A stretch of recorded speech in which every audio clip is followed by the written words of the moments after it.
Let's see.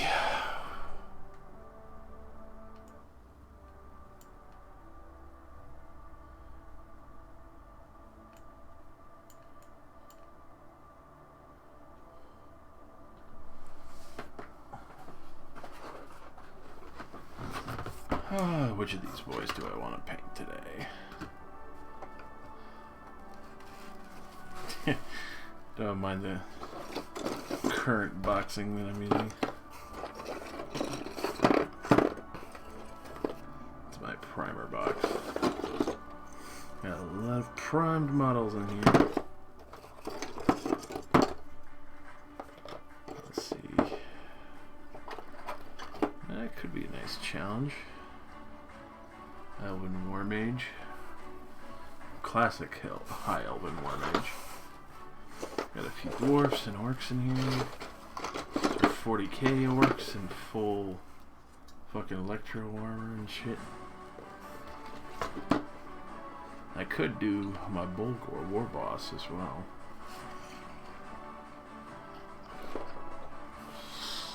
Let's see. Same time, I could also do my Chaos Champion. That boy's ready to go. Let's see. A couple of Chaos Marauders. Zinchian Champion.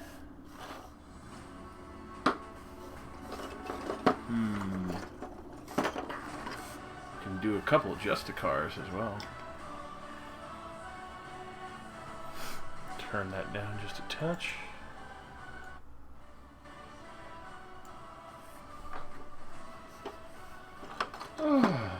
Let's see.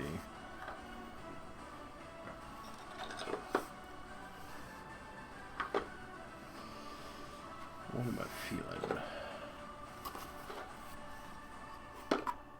Can even do an Ideneth Deepkin, Warcaster.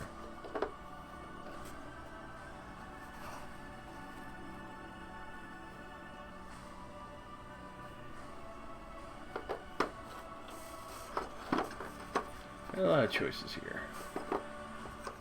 Let's see.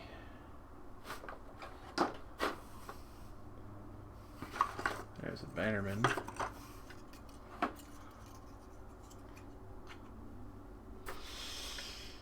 A lot of good, tasty choices. I even have other ones that I haven't brought to the table yet. I don't know. Feeling the Elven Mage. I think that might be more fitting at the time. Which reminds me, I'll have to fix her casting stave.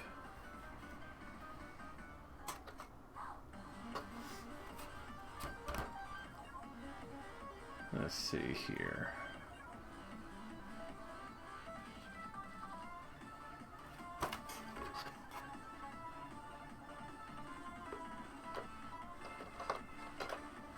Probably a Chaos Warrior as well. Who knows? Let's see. So first on the list that's very tempting is honestly the High Elven Warcaster, which is probably hard for this thing to focus a little bit. I could try and do that boy up. Got my fucking orc boy. Heavy duty detail. Really easy to work with model here. Took a while to put together, but a lot of detail to work with. Could be a little sloppy if I want. Got my orc war banner, which I could try throwing a custom little piece onto the banner if I want to try some freehand.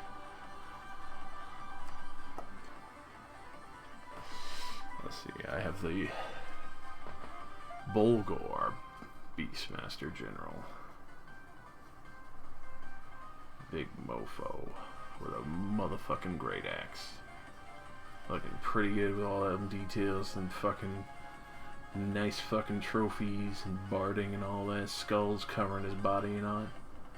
A lot of detail work that I can work with there, especially the hands, the hooves, all that.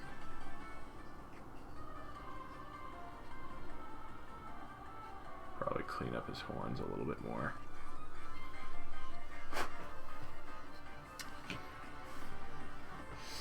Even got one of our Chaos Warriors just to touch upon. I don't know.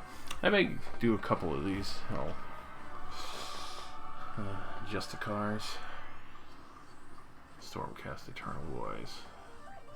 Pretty badass poos. Enjoyed for some time. And then King shit on a horse. Chaos Champion. I was thinking of maybe doing this guy as the Nurglish one, but it'd be kind of hard to deviate from Khorne, really. This one's pretty fucking promising. Obviously, these come from my closet of shame.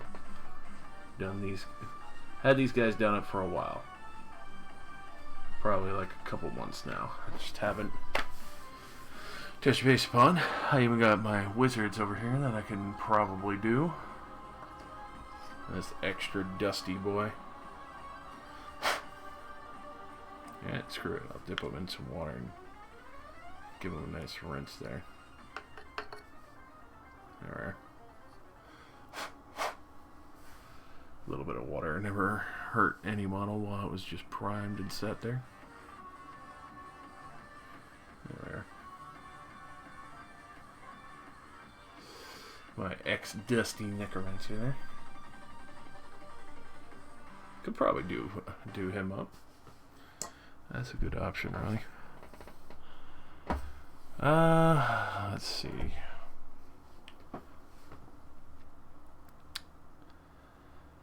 What am I feeling? Pretty sure I got a skink priest in here as well. I do, right there.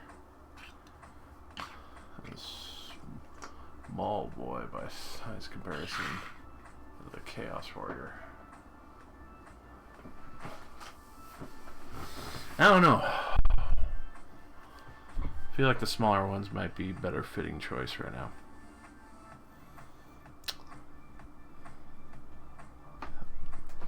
Feeling a pull towards the Elven Warcaster. Mostly because smaller details, don't have to worry too much about him. Just give this guy a quick few dips in the water of cleansing.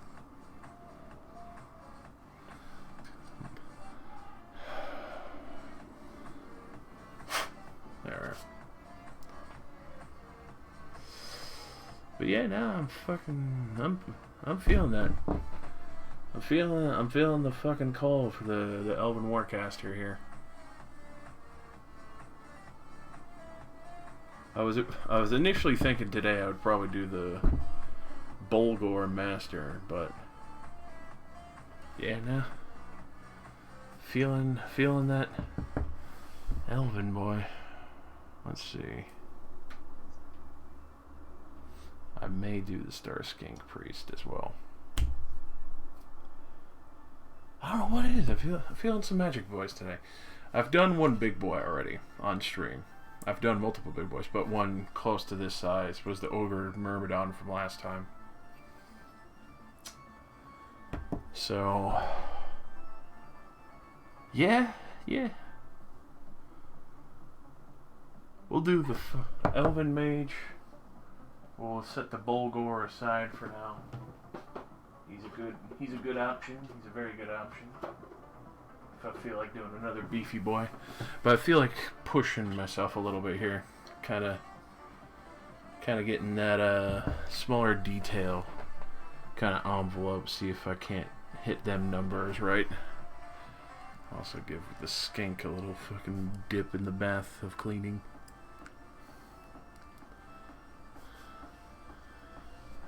You know, a little bit of a sleeker, neater, cleaner kind of situation. There.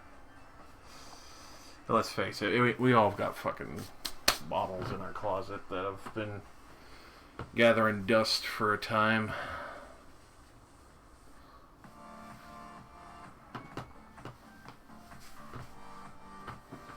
Let's see.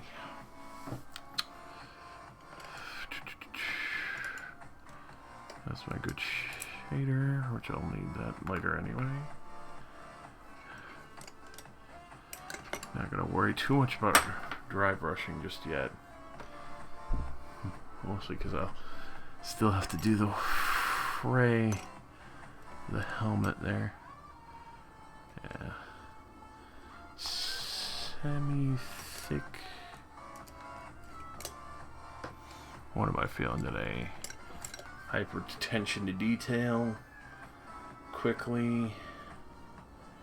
Who am I kidding? I'm always a sucker for trying to go way too fucking big all the time. Get my basing brushes up in there.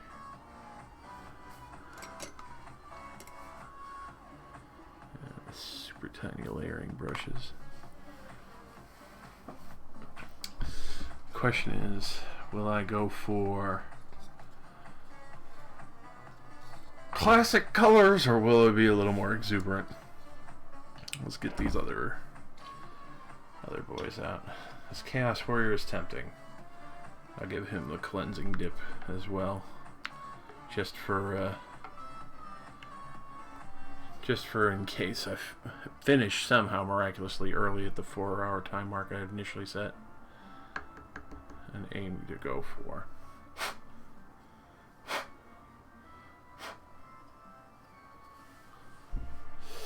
Orc boys, you guys can take a back burner for now. Don't worry, I'll come back for you. My love of orcs have definitely not disappeared, and probably never will.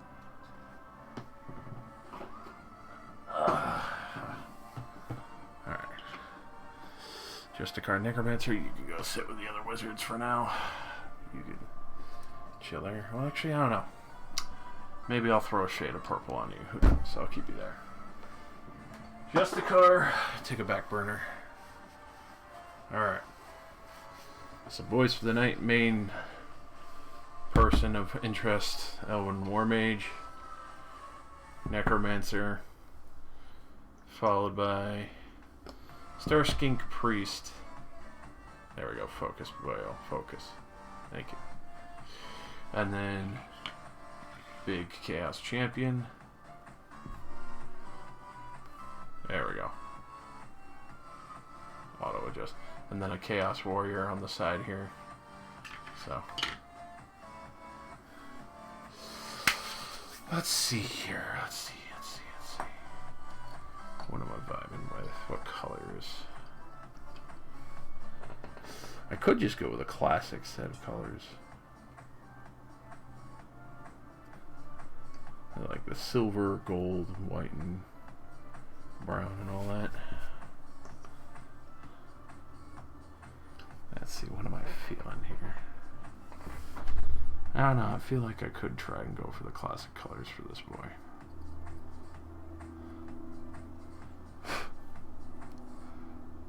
Enough tough shading colors on him, especially with the plate armor there.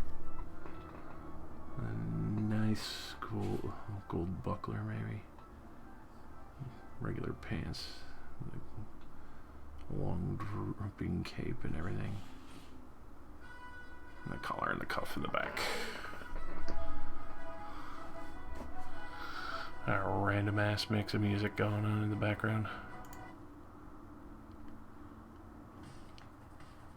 Yeah. Alright, let's see. Colorations. See anything that speaks to me here. I don't need to worry about technical plates. Maybe Iron Breaker for later. I don't need.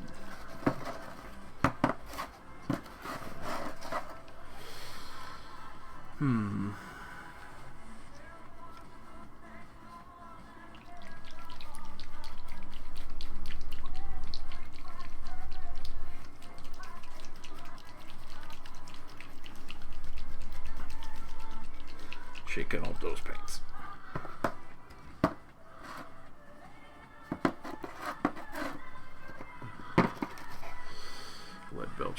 good.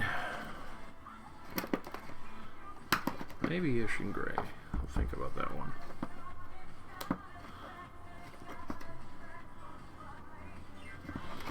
Let's see. I could try some brass. I don't know. I think I probably want to go with more. Yeah. Maybe more of a Gehenna gold. Washed over with a no oil.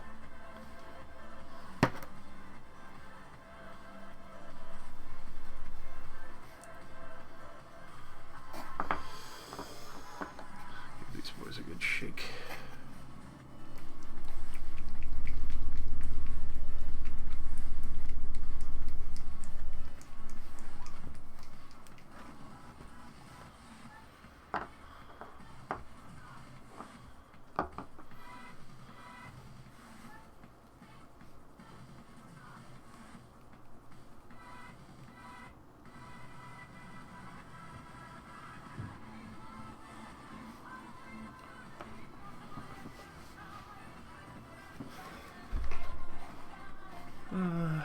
Maybe some corn red for the rubies. Definitely a miss. Let's see, which one am I feeling? Yeah, corn red. I want a darker, richer color for them rubies.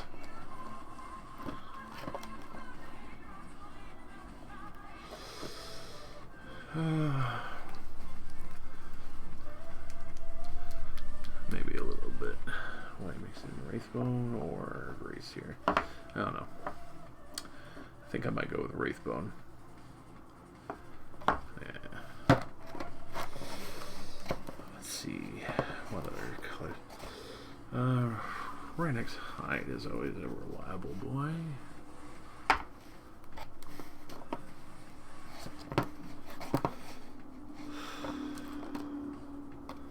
Always need a good Abaddon Black.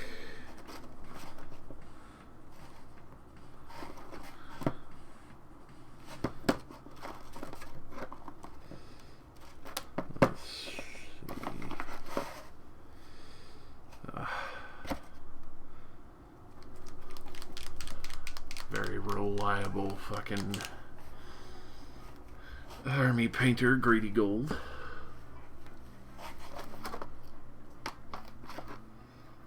Let's see. Save that for the skink. Necron Compound for Dry Shades. Ooh, I might do a little bit of Grey Knight Steel and give him a little bit of blue sheen. Who knows?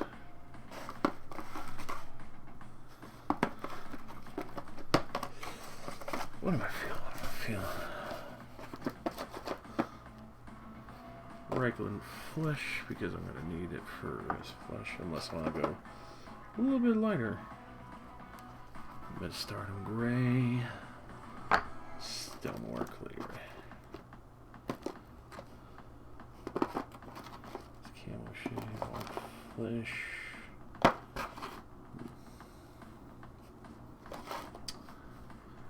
Hold these two out for the time being.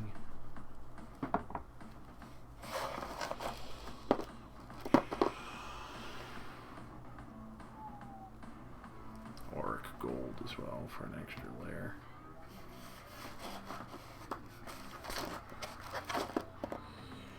Angels Red. Let's see, I'm just playing with all the colors tonight. There's my Nolan Oil. Reliable big pot.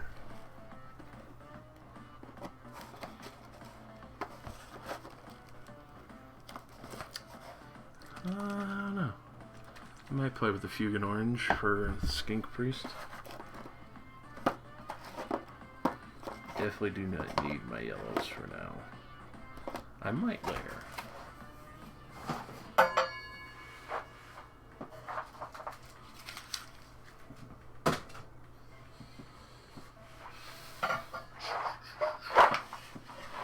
Let's see here.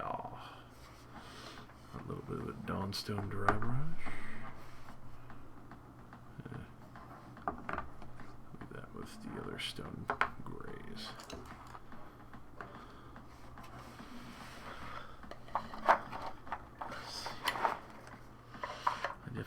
darker blue.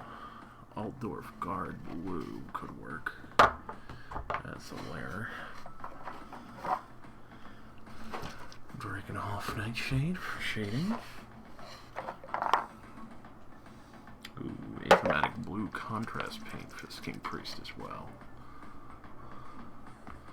There's some interesting colors in there.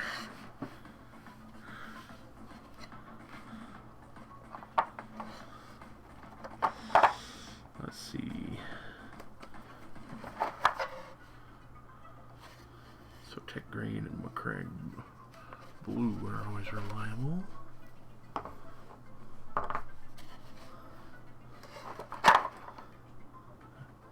Acadian Flesh Tone, there we go, boyo. Keep that with Flesh Shade. And Bugman's Glow, perfect.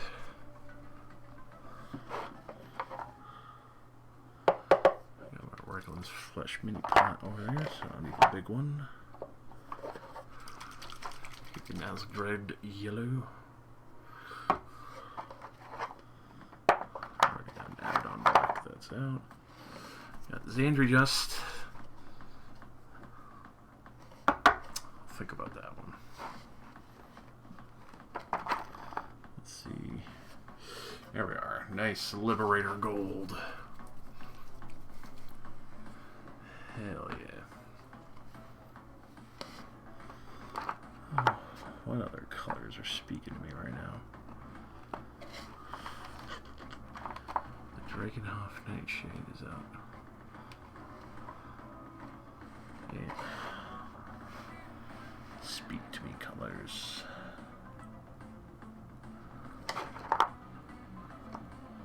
Could do some Shanti Bone maybe on these things. Who knows? Actually, maybe the Necromancer. Yeah, Necromancer. Let's see. Gene Stealer Purple. Thinking something a richer, darker base. There we go. Keep these three purples at the ready. Keep the Shanti Bone out for the Necromancer. Magos Purple could work. I don't know how well the contrast will work with it though. But I've got my Foshin Purple, Gene Stealer Purple, and Xerxes Purple. All very rich colors. Very, like, the Gene Stealer Purple is that nice classic bright purple, a little bit on the pink side.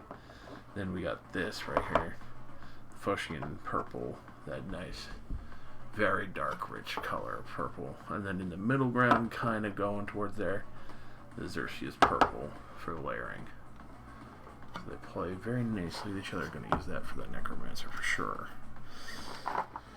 With that, definitely want a more fraying brown for that staff of his, but to mix in with the colors of the roses, I may do a blue rose just to have a nice tint there. Who knows? We'll see where I land with that. Now where? There it is. Druchii Violet. My purple shader. That's the one I want. Alright, got the Drakenhof Nightshade that's out. I believe I got a Crimson Caraberry out. If not, here it is, just to be sure.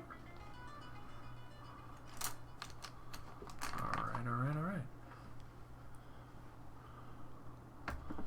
Lots of colors already chosen and taken out here.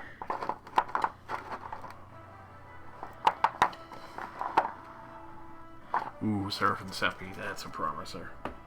That right here, Seraphim Seppi. This color, throw this on like a Wraithbone White, you get that nice, weathered, ugly kind of rotted tooth or gore bone or bone. Let's see here. What's this? Screamer Pink. Maybe I'll do the rose in this, because that's that nice purplish kind of red mixed tone. I'll probably use this for a lower first layer on the roses and such, for smaller detail. and give it that richer color tone. And then I got the Flesh Terrors. Let's see. Burgundy, no. Crimson Camera. I don't know. Let's see. Or fur, maybe. Alright. I feel like there's a good initial grab bag. Oh, let's see.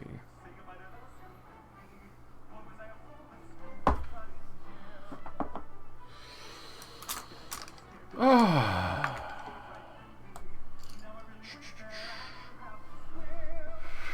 Probably, let's see here.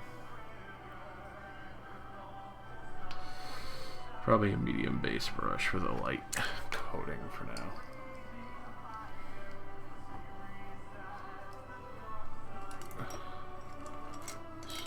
Squeeze all your boys to the one side.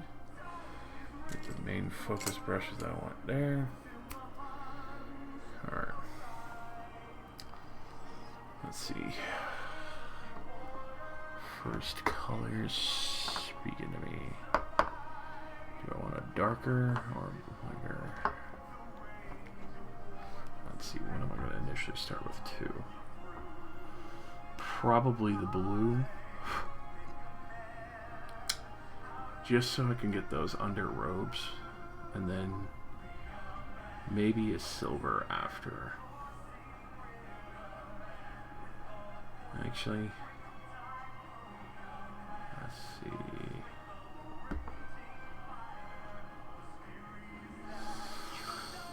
It's a tough choice, but offsetting it first. Do I want to do Wraithbone? Or, let's see. Let's go Shanti Bone, Wraithbone. I'm gonna go with the Upshanti because that's not as like an aggressive white. Can tan that up a little bit. I might do the white and then put the contrast of yellow on it. I don't know. Probably not. This seems too bright. Contrast color of Gorgrunta fur. I think that would hold a better calling there.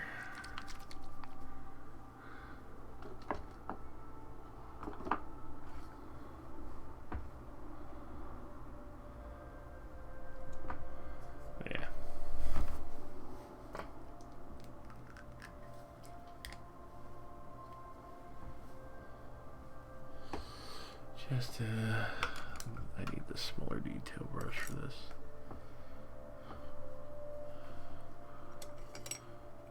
These are both layer. There's my, oh, yeah, layer, pants on fire.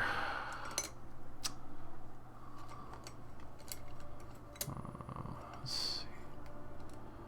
Glaze. I'm always so fucking indecisive. Anyway, let's go with this.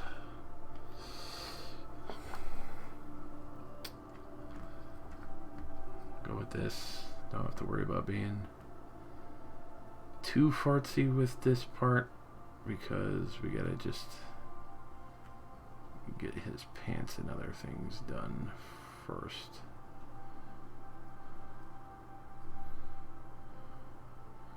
Before we can worry about getting any further with it, which is gonna bleed horrifically because of the water.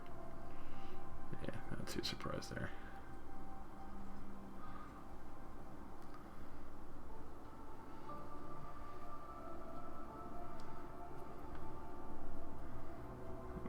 Just get a little coloration difference there. I don't want to roll it on too thick. I want to make sure I get those nice details in there.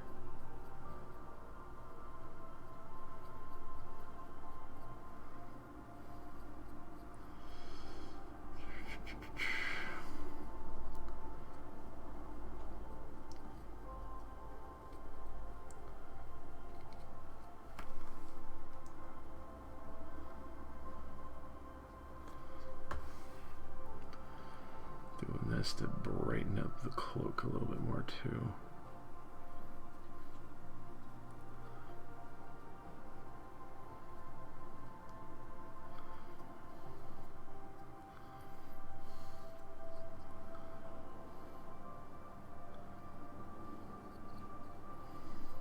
Giving it a solid base coat all around so I can see what I'm working with a little more easily without having to worry about it.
Some more here.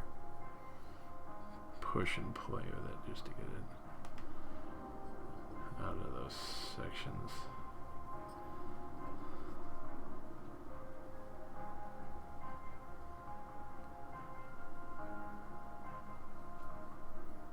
There we are.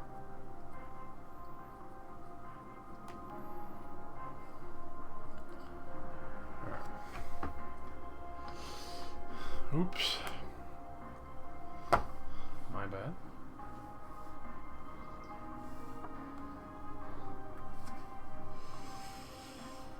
Let's see. Set that one aside for now.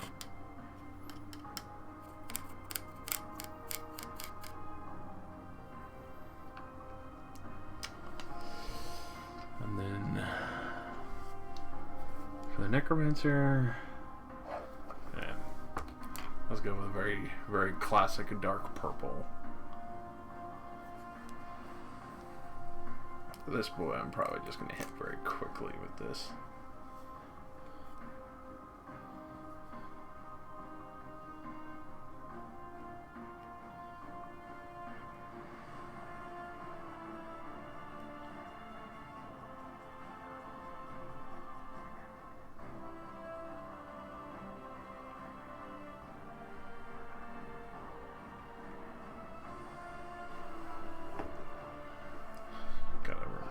Yeah, there we go. Paints to the other side.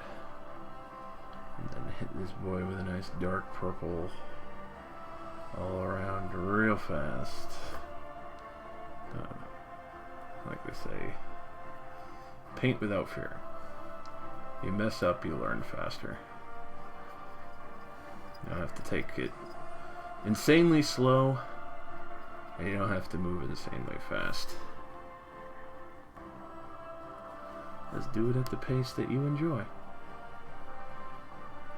That's the idea. Enjoy yourself.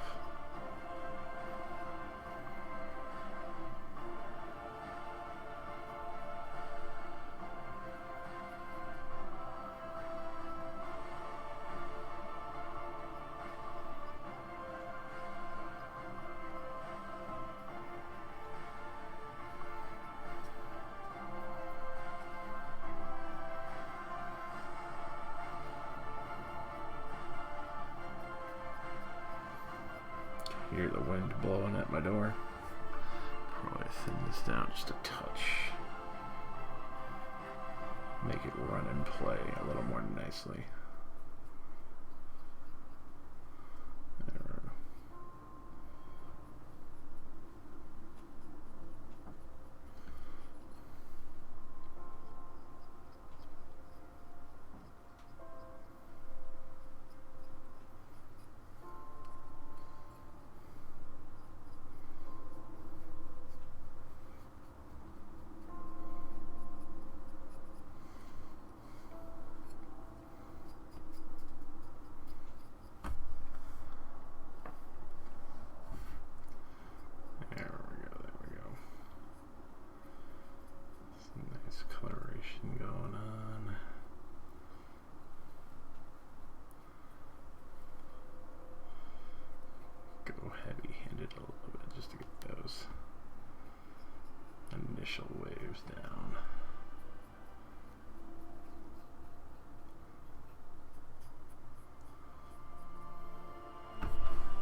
Nice relaxing paint day.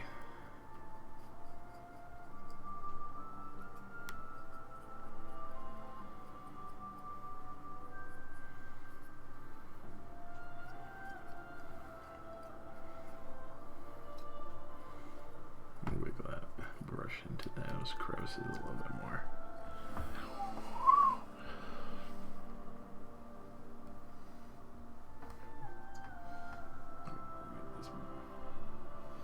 Boy to a nice purple.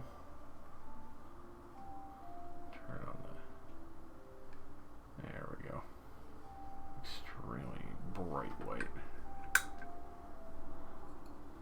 Just so you can see some color differentiations there. As we're going along. Hell yeah.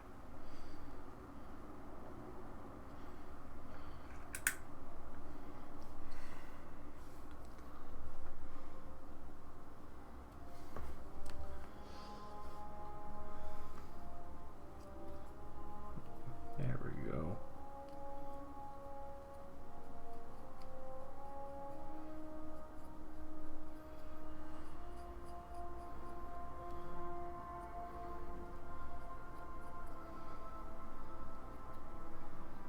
Peaceful, relaxing music as we're going along, boys.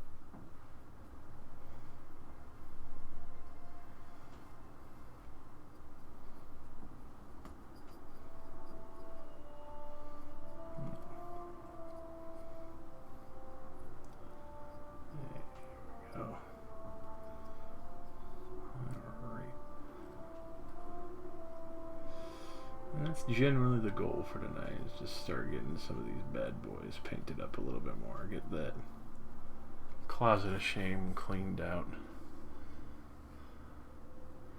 Get some more models looking nice and fresh.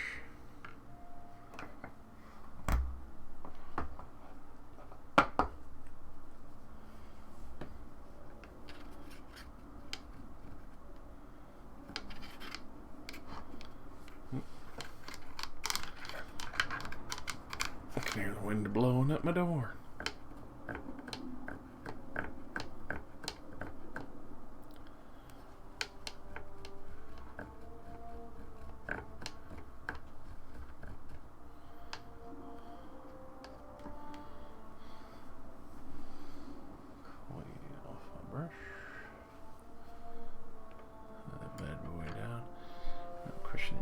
How dry is this boy looking?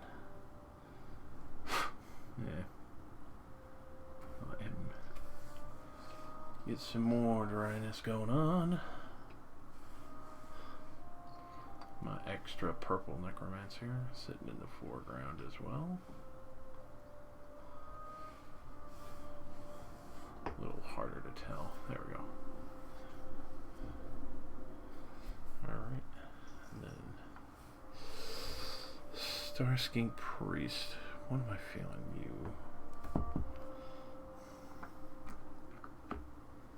You know what? I haven't played around with the contrast paint too much.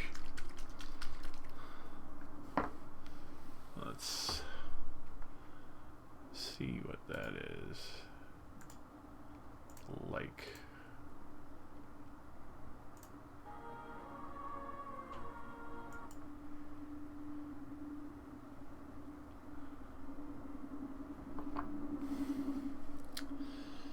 Let's see, do I want a detailing brush or do I want a little more heavy-handed?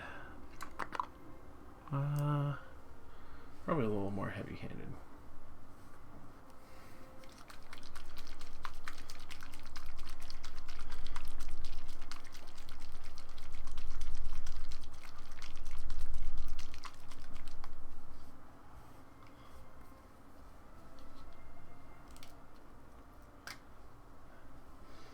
start testing out some contrast paints because I've never got the chance to play around with these.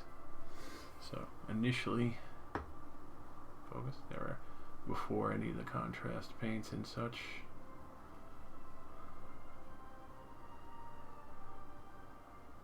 Not too bad. A nice ceremonial dagger and such on back. Gonna try and do my best to leave the feathers untouched. Probably go with the initial frill untouched as well, just to see how these contrast paints play. Which they seem to play pretty nice so far.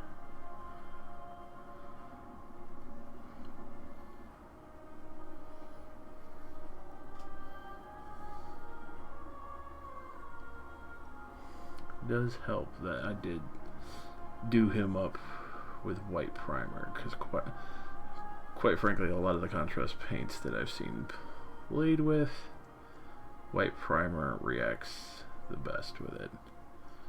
And it's nice because since it's already so thin, you don't really lose any details with it.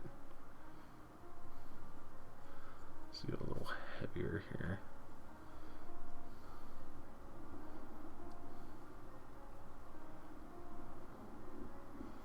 Get a little sloppy as we're filling these boys in.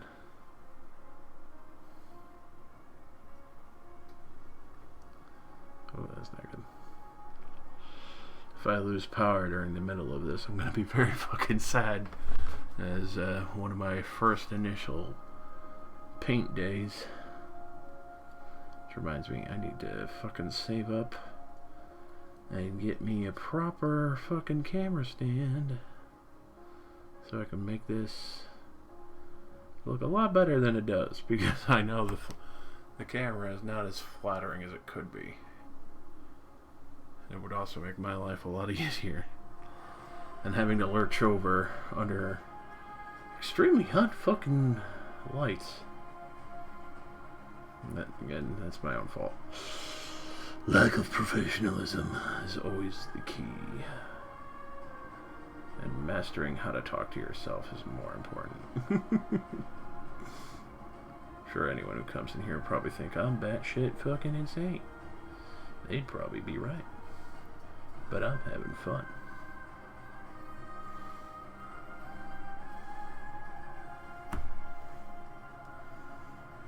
It's nothing more satisfying than building up a mini and then painting it in a really nice color scheme. Especially when you start to like really progress. Start learning some very nice techniques and other things about different paints, mixing and playing a little more kindly as you go along. And finding banging music to jam out to.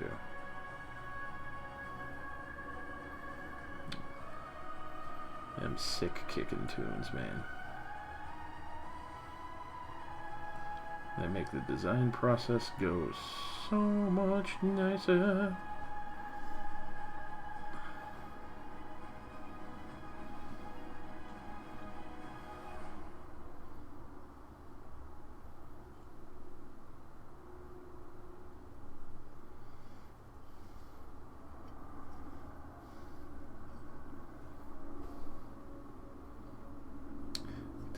Under chin strap might play a little more difficultly.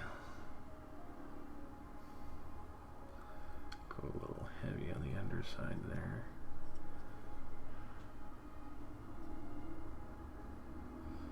There we are.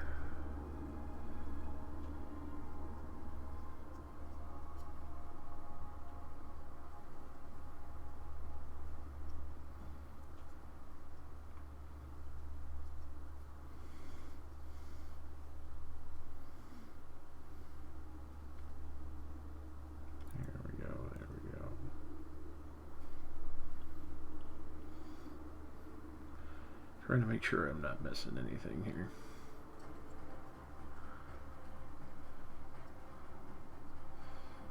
A little easier to miss certain details because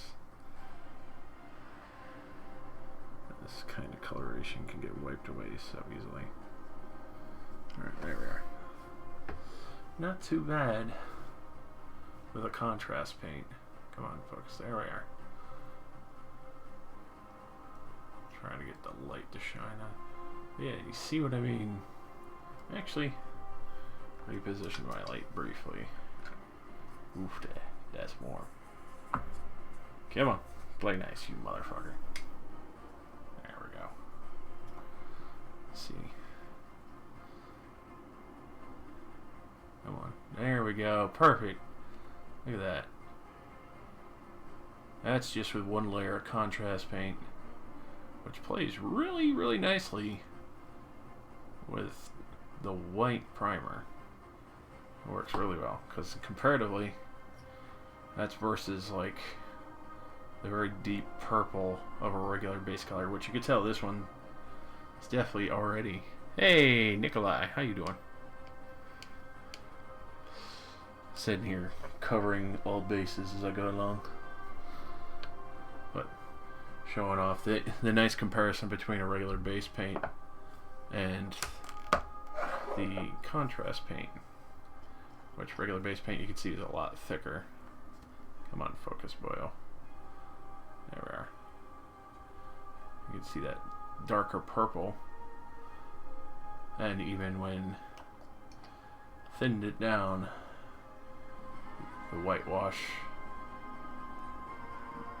does get a little sloppy, but then you get that very nice contrast color with a white primer. It looks pretty damn rich. It looks great. I like that. It's a good mix of colors there.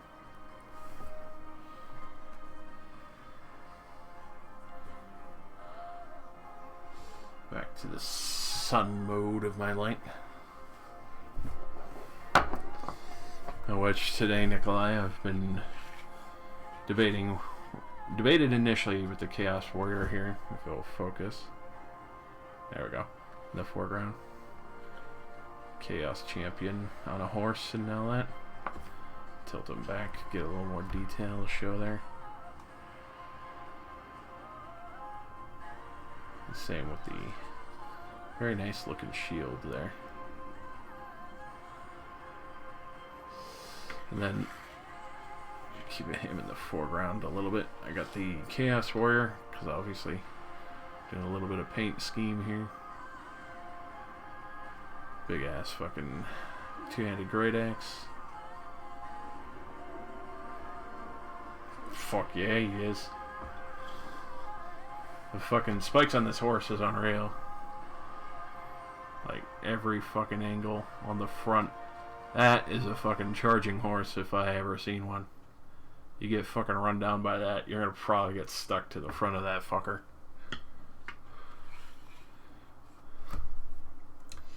And then we have our merry band of warcasters here. The Skink Star Priest. Classic fucking necromancer that I had done up. And then an elven warcaster, which for now I'm just doing a 4-hour time slot. Just seeing where I land with the painting. Keep continuing on painting. Kind of try and stick to this this time slot. If technically, even if I fucking get a lot of people viewing or not, I don't mind. I'm here to fucking paint and have a good time. Let's see.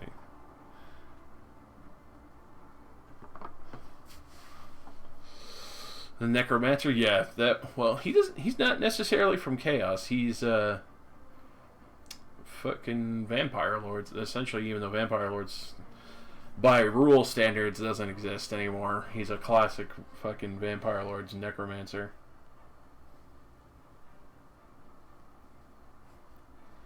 Not to mention I also just like the it's hard to see. But initially, if I can get some good lighting on this guy. There we go. That works. The nice Death Bloom Alchemist smoke there. Along with the little death hat and the nice rose scythe.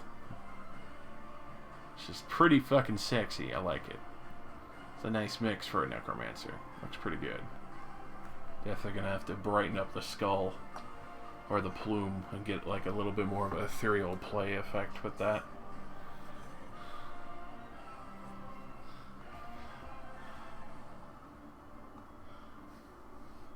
Yeah, the necromancer has got little. Come on, focus. There we go. You can see his tiny little hand wrapped around a bottle there, and then the death skull smoke like wrapping around, forming the spell. A little hard to tell currently because of the lighting and one solid shade of purple going through. Oh, which at this angle you actually get a nice coloration on the shades of the skull on his hat, which I'm going to paint up in a nice gold.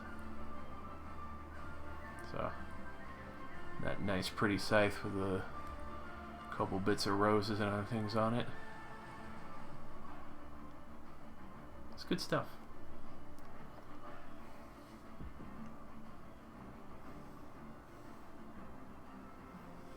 But yeah, I figured I would cut this off at midnight and see essentially where I land. I think I'll probably put the 2 Chaos Warriors on hold for now, because I'm mixing between the magic crew here, which I really like the contrast colors on the skink.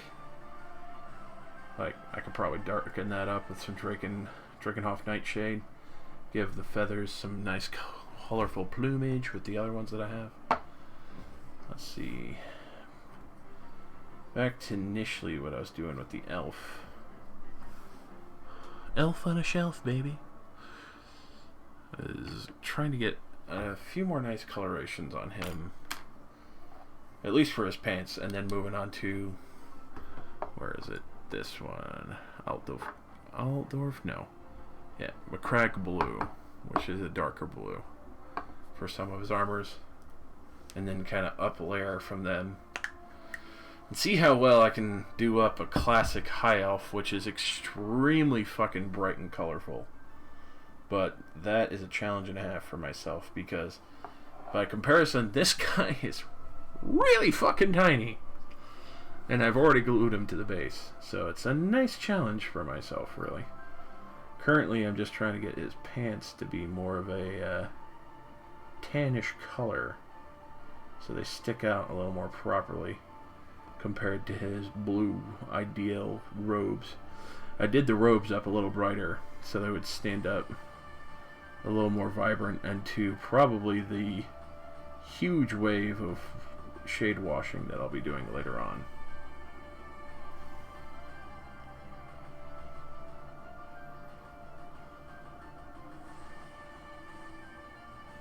But yeah, essentially aiming to get that tan color pants, maybe kind of like the classic elven high elf style pantaloons, that crispity white beige color, and then get that nice regal blue kind of going on with the rest of them, which is a little harder than it seems because I probably tacked on a little too much water for the first layer. It's being a stubborn POS, but I'm getting there. I'm getting there. Takes a little bit of cleaning, but that's why we practice. That's what these days are for.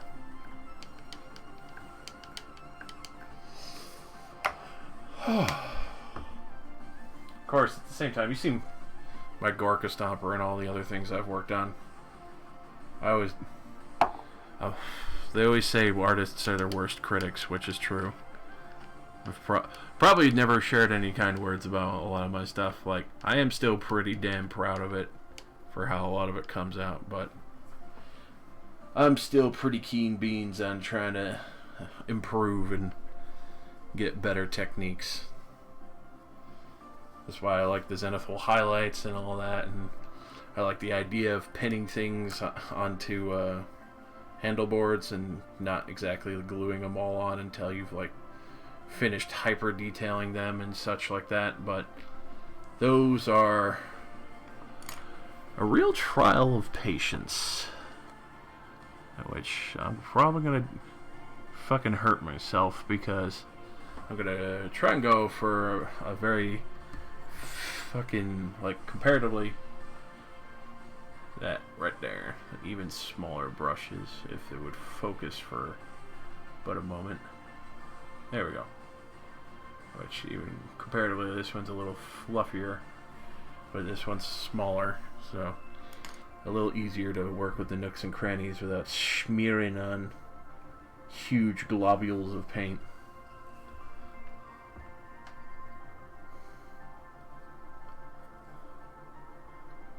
So get that nice blue mixing in there. Don't have to worry about it too much because obviously I'll be hitting the other shoulders and such later on, which I can see a pouch here that I'll have to hit with a little bit of brown. Start separating out this guy's cloak from the rest of his armor. I might do his little helmet plume with a red. Match the rubies they'll probably be smacking on later there with the other jewel. And it works really well. It's nice.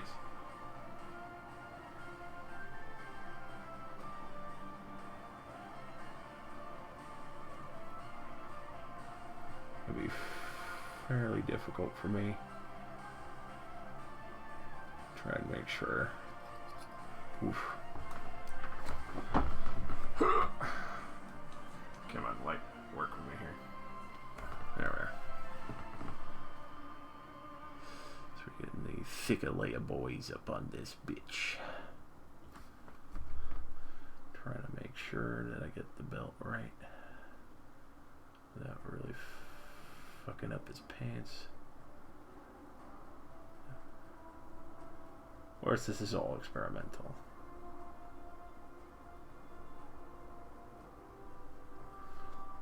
To test if I can keep my hands steady, get the detailing done properly for his robage and snooze, and especially between, it's a mix of plate and cloth, because obviously a warcaster wizard, especially Elven, a lot more combative prowess, so he's wearing breastplate, little nice leggings, and overall much better quality body armor.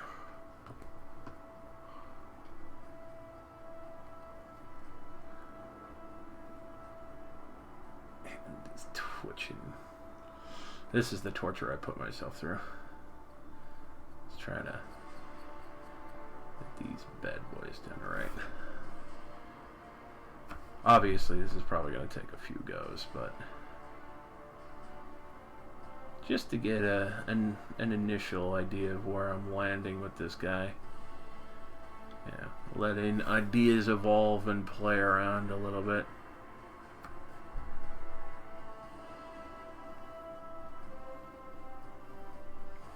Because I haven't done too many regal looking boys before. A lot harder, a lot more concentrated detail. That's why I'm doing some practice. That's why I'm feeling. I was feeling the Elven War Mage right out the gate initially, because I was looking at him like, I really want to fucking test myself tonight. The Necromancer and the Skink. Skink is because I love Lizardmen. The Necromancer is because I was looking at him like, I was like, fuck it. He's been sitting on my desk. He's getting a little dusty. Let's give him some love and hit him up with a couple of colors and get him on his way. Get him looking real nice, you know? Get that blue tucked in behind the helmet a little bit. The collar where his cloak kind of meets underneath for his breastplate. Get a little more blue in the armpit there underneath the shoulder guard. The pauldron and everything. You gotta get that blue coverage all over the back here. being a little sloppy right now, but that's because prime layers, seeing what we're feeling with the colors right now, seeing if we like them, and if they mix and mash well and are to our little heart's content for the time being. It's the nice thing, being able to change it and shade it however you like it.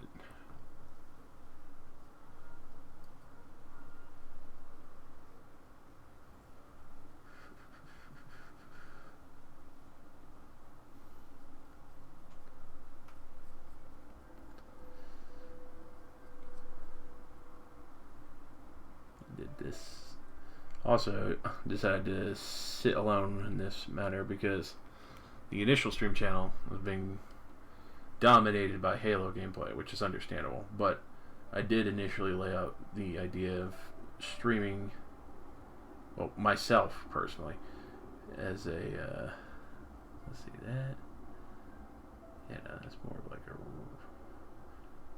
mix of cloth, I believe. No, that's his breastplate. Right, yeah, that's his breastplate.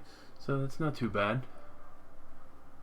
Nice blue. Probably go over it with a little bit of Newland oil, maybe. Maybe he's raking off nightshade and keep that going. Just keep that in mind later on.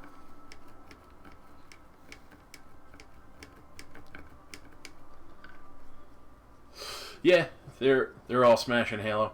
They initially told me that they wanted to smash it originally, and I was like, that's great, but I originally planned on doing my paint stream tonight, so I'm sticking to my schedule. Because first night, and also I want to get some of my fucking, a lot of Warhammer collectors call it, the Closet of Shame. I wanted to get my, Closet of Shame. Like, this is essentially what I brought to the table tonight. Oof. Whole lot of boys. Don't mind that they got jostled around. They're durable as shit. But essentially, this is what I brought to the table out of my whole collection that's currently sitting there, essentially gathering dust until I fucking paint them. So figured I'd get cracking at it, be.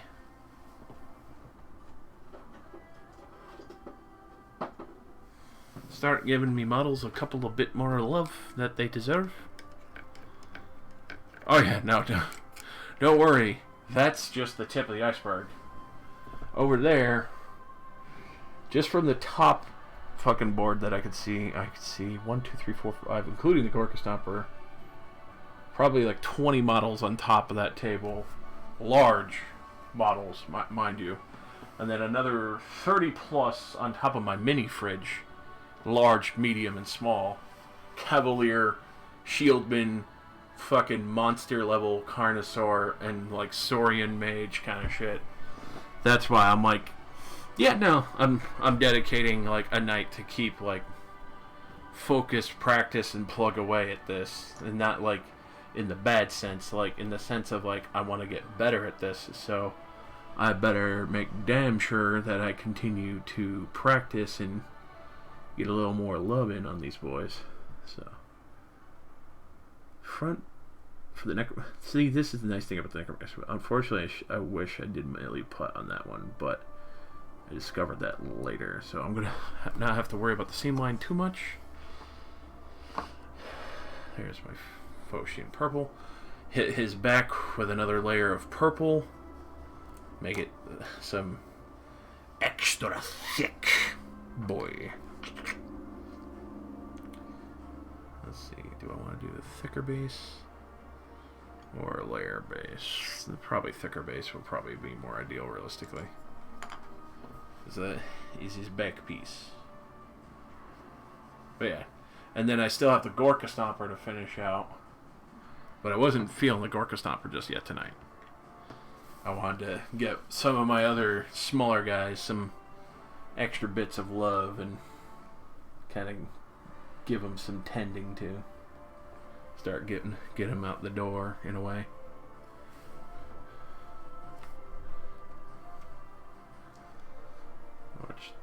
best.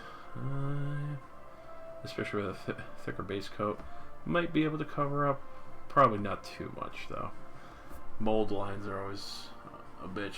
If you're gonna do anything working with that, you're probably realistically, if you're like a crazed fiend about mold lines, focus on getting milliput and really sanding that sucker down. But if you're that dedicated, that will probably take you about a good 3 hours, unless, which when I initially built this necromancer, I was just ecstatic to get them together, and I wasn't really thinking about that. So essentially, these are my first model building set, which that was like the initial entry of the reminder of that. Oh yeah, you still gotta, like, if you want like an excellent, like, fucking competing level kind of model painting for a crystal, you know, demon kind of art championship, the other half that you have to definitely give a lot of tender love and care to is putting the model together correctly. Because if you don't clear those mold lines and milliput them and sand that sucker down, and you start layering on some nice juicy paints that look hot as fuck, you're gonna see those colors come through, and then you're gonna see that fat, ugly fucking mold line. The one from the sprue when you initially put this boy together. And even if you look at it and it's pretty as fuck, when you got a fat fucking seam going down the back of your wizard, it just does not look right.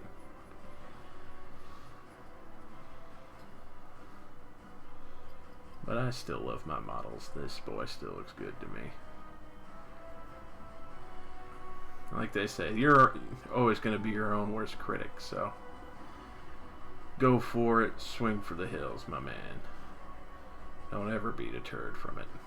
Give it your best shot all the time. Because even if you fail, you learn a lot from each failure. That's why you practice.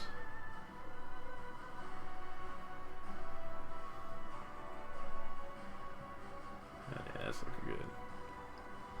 Let that boy dry, and that'll probably hit him with a little bit of gold. It's the zipper for the trench coat and the two goblins. Yeah, or it's the Ram of the Frost Maid and the three kobolds fucking stacked up on each other.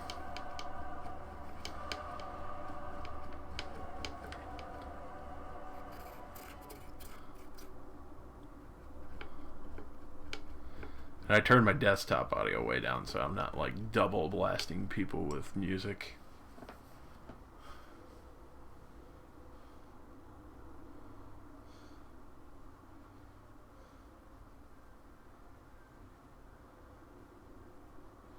At the same time, actually, let me think about it.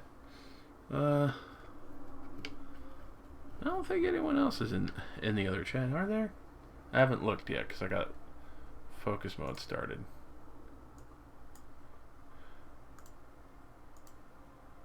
Hell no. I'll go chill in the treasure room for now. Hell yeah.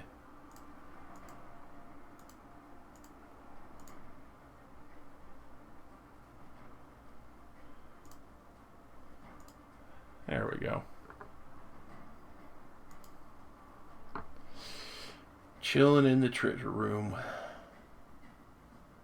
That way, if somebody wants to come bother me, they can, and they don't have to worry about ripping the audio, as I got the desktop audio kind of fucking muted right now for my stream.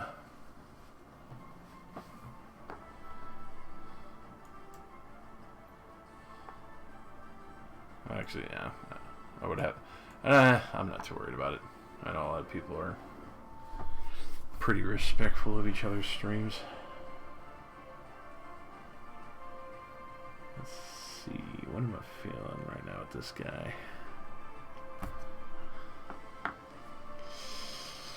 Fugue orange, maybe.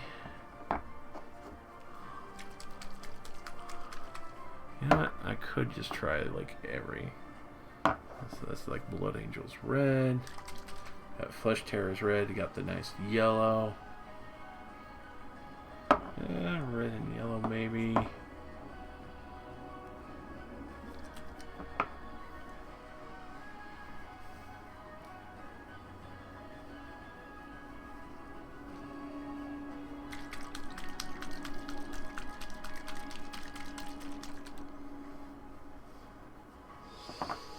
Let's see.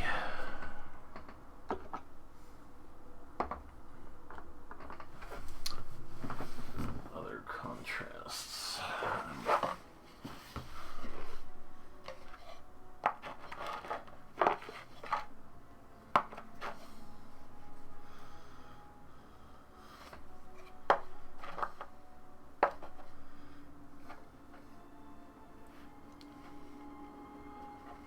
What am I feeling? What am I feeling?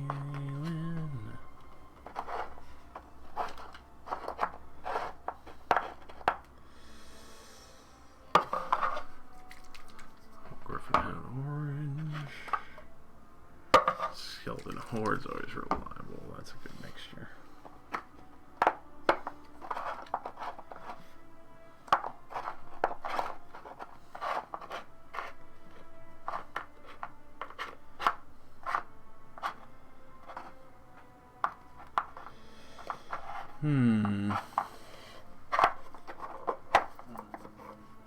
Oh, hello. How's your night been, Nikolai? That's been pretty good. I've torn apart the room trying to find something which I did find. I found where I put the entire silver and gold coin collection that I have. I hadn't seen it in so long. I felt like I'd put it beneath my bed. It was in the drawer of the dresser that doesn't open. I had to dismantle the dresser to get to it. Well, it ain't no better time to rip your place apart, am I right? Yeah.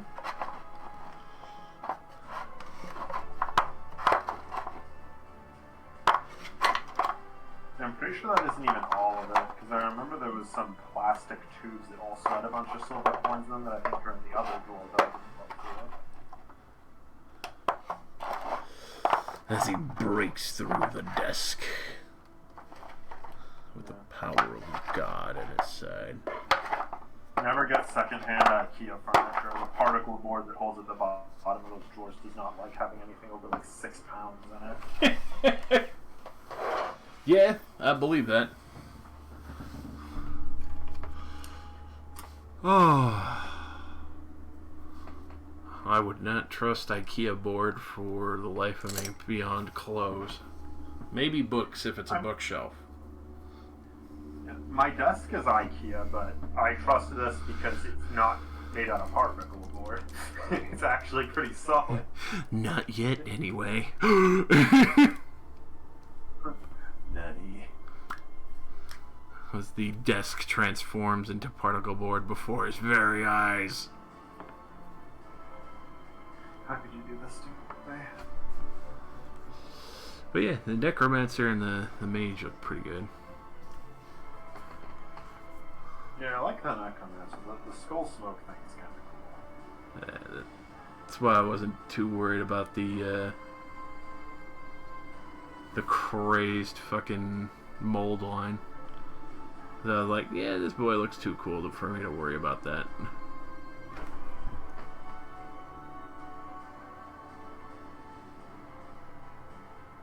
Playing around with the contrast paints a little bit on my skinky priesty.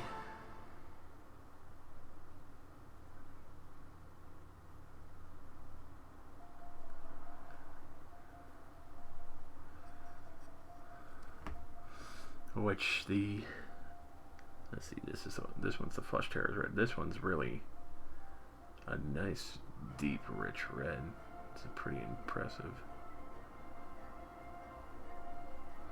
especially for white primer.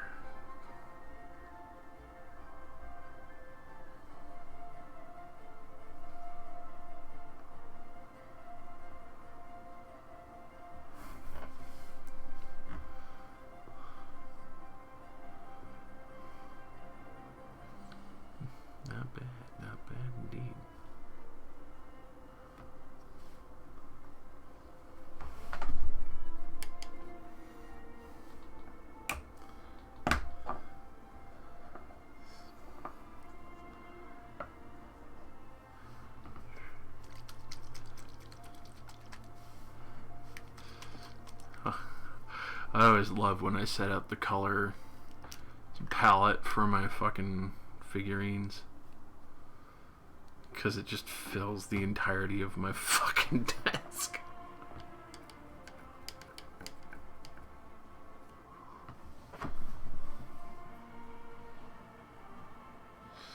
But yeah, no, I still have a shit ton of models that aren't built or fucking prepared.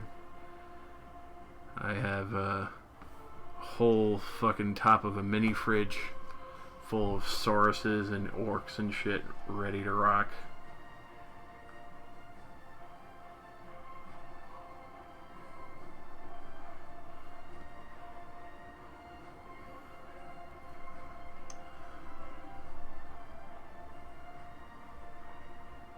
Essentially ready as fuck. So that's why I essentially designated this day for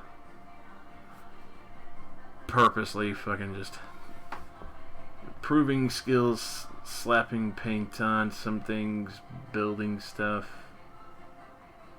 all things Warhammer, or even mini. I'll probably do some mini tabletop building of things, like dungeon pieces and shit, maybe later on. But I initially need to get my hordes of fucking lizard men and other things painted up.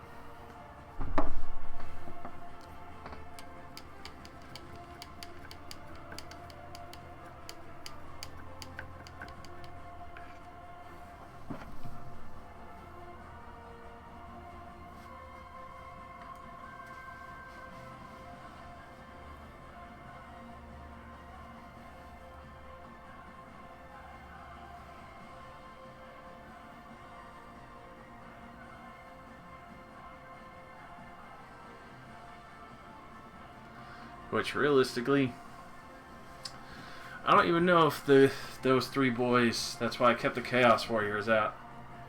Like, I don't know if these three boys initially will be able to fill in the Battle Wizard, maybe, but the rest I don't think would be able to fully fill in the 4-hour time slot I designated to this. Yeah, I mean, I never painted them. Very quick. I'm usually. I've never painted models before. I've done house painting. The much less interesting part. I mean, it could be interesting, depending on how you're painting your house. Painting the garage white. Painting the house white. Okay, yeah, no, that's pretty damn boring.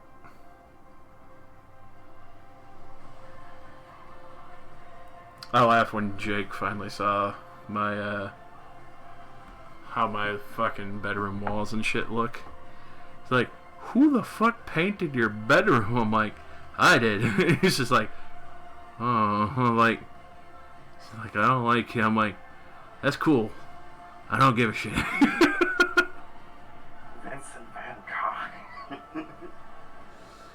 Painted my bedroom the way I fucking like it. I hate fucking constantly, fucking sleek and neat shit. It's nice to have a nice ton of variation, if you know what I mean. Yeah, I can understand that.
son, Sally.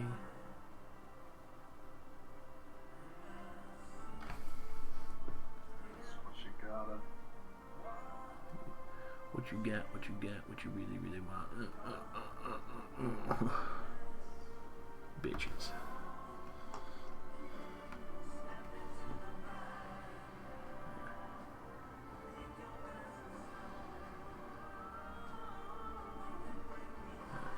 Next thing I got a little red on there.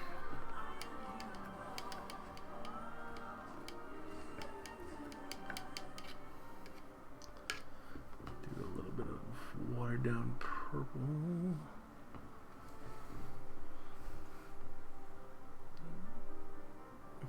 Mix onto tips.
Definitely gonna have to play with the contrast colors a lot more.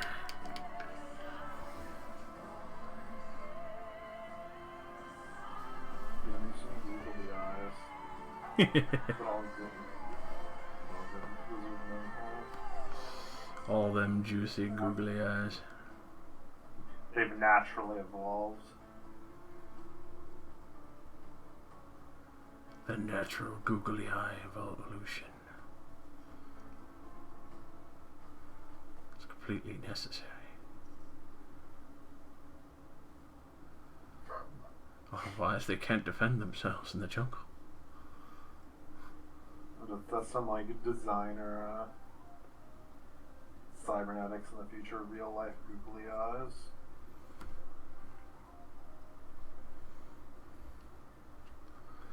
Somebody's gonna fucking do it.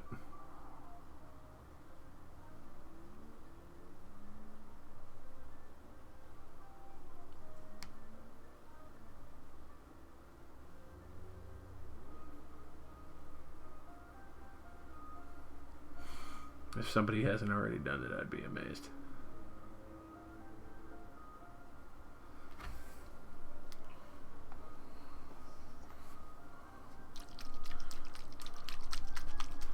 They're a fairly vibrant fucking skink one.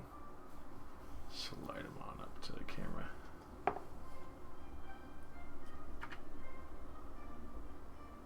Harold Skinkman. Heresy.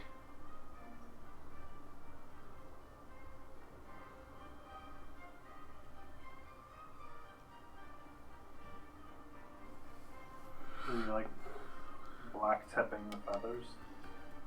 Once those dry, they'll be a little more vibrant. Because the purple shows up as black initially, and once it dries, It gives a nice deep toned purple mixed in. It's hard to trust it, but it does work in that fashion.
All right.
Oh, excuse me.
Hey, what up, Flip?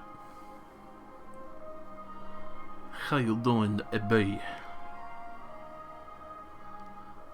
I'm just looking for a particular color. The rare gold would work.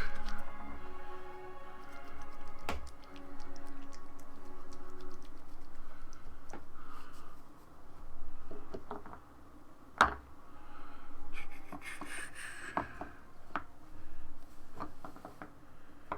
think the flesh tone would work better.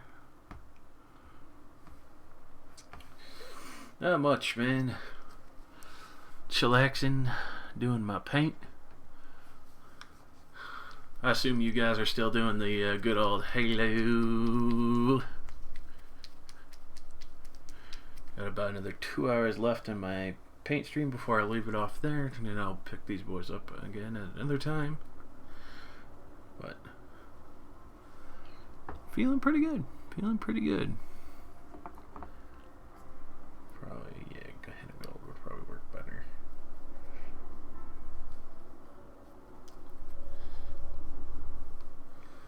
You forgot how you hate that one game. Hey, man. Not every single Halo can be a fucking killer winner.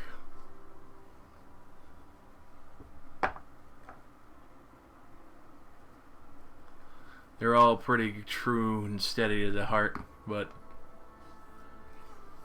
I'm fucking... You'll have to let me know so I can fucking check them out.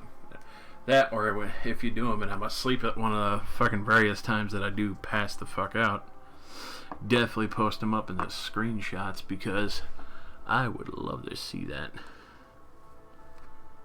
Here we go. Bugman's Glow.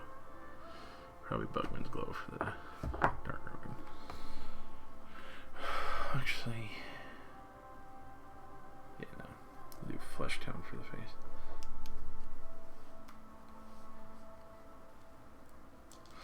Alright, man. Have fun with those fucking slaying of the fucking covenant. I'll be sitting here slaying. Nice clock. Welcome back, Nicola. Slaying the number of my models from my shelves so they don't haunt me anymore.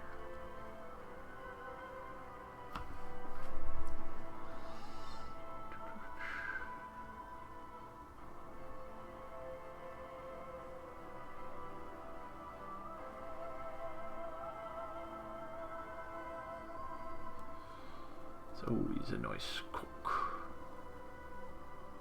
It's the best of cooks. It's the best of cock. It's the worst of cock. Either way, when you look at it, it's cook.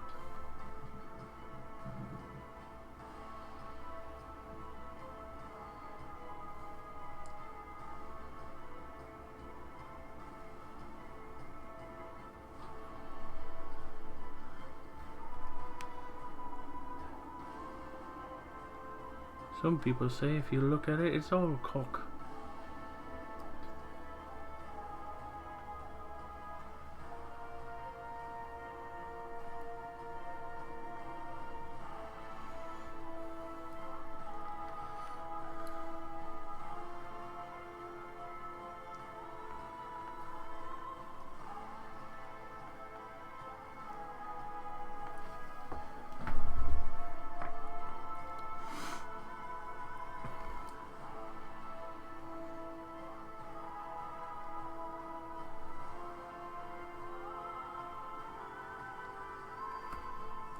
Everyone's always saying top of the morning to you.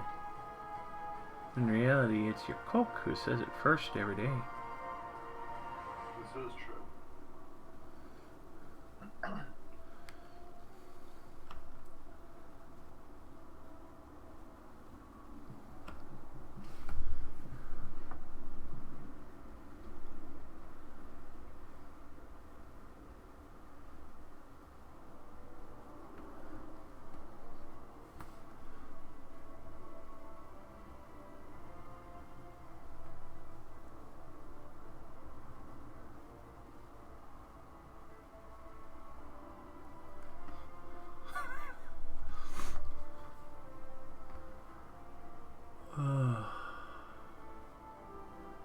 Try to remember if that's a fever dream memory or not. Witcher, Shrek, and all that. No, that was a YouTube video. I remember it. Alright, good. It wasn't a fever dream.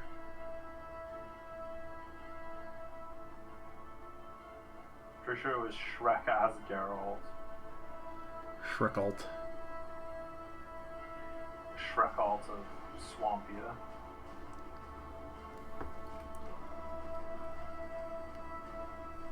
Hell yeah, boy.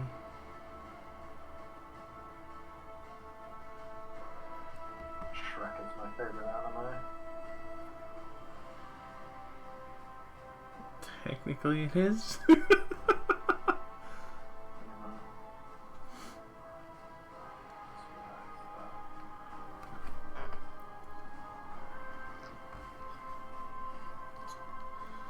So weird to say that. Shrek is an anime. You're goddamn right.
On a random ass side note, I almost fell over with laughter when Jake had informed me that he did not know who Garona was. Or not Garona, Draka. That's what it was, Draka, not Garona. Jiraka, I don't even know who the fuck that is. Thrall's mother. Oh, well, I can see why I didn't care. Hell yeah. Thank God, it's Thrall's mother. She's a badass warrior now. Well, of course she is.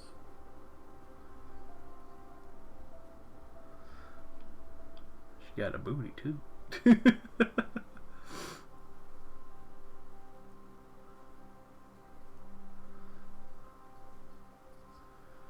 Can't wait for that reunite.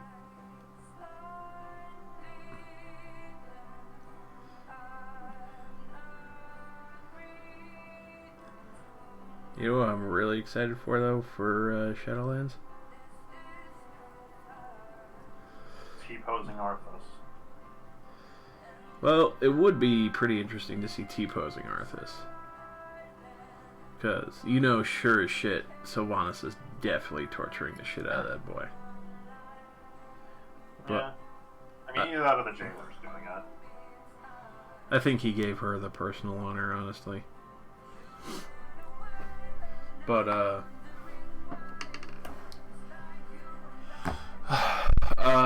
because since everyone who died went there late and she was trying to collect all the leaders, I feel like Sarafang and Sarafang Jr., the guy who got fucking slain by her last, might show up in a raid at some point. Oh damn, you see now that's the ultimate theory, is that then we have Arthas corrupted by the jailer, and then you beat him in a raid, and he's like, "You've beaten me, I can feel the jailer's influence fading, I'm now ready to return." Yeah. Hold on. Who said you were coming back? I am now a hero. I am now a good guy. To be fair, Arthas was, you know, he tried to do the right thing and got fucked over endless times. I got mind controlled by a giant icy rock, so, you know. By a giant fuck off orc soul, too. Yeah, to be fair, he didn't really actually do all that much wrong himself. He was trying to be a hero. Yeah. Man was literally trying to be an hero. It's just funny, you know, that you know they're gonna do that. Because Arthas is like such a long storied character. It would be such a waste not to do it, but it'll be so funny when they do it. Oh yeah, it's gonna be awkward as shit. Everyone's just gonna be sitting there like, I guess we won't fucking beat his ass. And I mean, also to be fair, I don't really know what purpose Arthas would even serve, because he's kind of worth nothing now. To be Uther's personal ass puppet. Because I mean, now this means you could also get back Uther, and Uther is definitely a better Arthas now that, you know. Arthas really would be. Well, I mean, he would be a good leader for the Alliance. At least they would finally have somebody that wasn't like a total pushover idiot. Oh, don't worry. That reserve and right is all belonging to Trillian right now, who's the world's biggest bitch and simp for the light. Who's Trillian? I don't even remember who the fuck that is. The guy who's currently banging Sylvanas' sister, not Illyria. I think it. Well, actually, is it Illyria? I can't remember. Oh yeah, it's Illyria. Yeah, one of the three sister siblings. Good. Because Illyria hangs out with the Alliance for some reason. I don't know why. Well, because she was. I guess wait. all that human Alliance.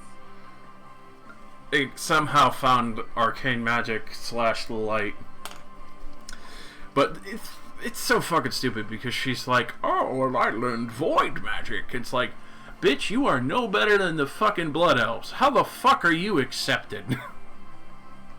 You literally counter the thing that your husband fights. Like, your husband is all about the light, and you're fucking you're drinking the void, and bitch, what the fuck? Yeah, I mean, I don't really know. I feel like they just wanted to pull a high elf out of the hat, and like, ah, yes, Sylvanas' sister is here now. And okay, how is she still alive? She doesn't have the Well of Eternity anymore. She drank from the void. Yeah, that endless wealth pool of dangerous magic. Just grape. I'm a good person. I'm not evil. Give me that fucking void.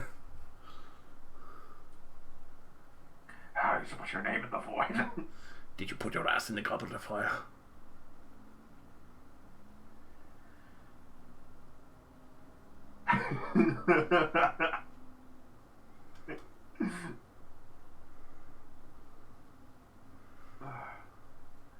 A snack will be provided to you today in the food court for appreciation of your hard work. Today's snack, a banana.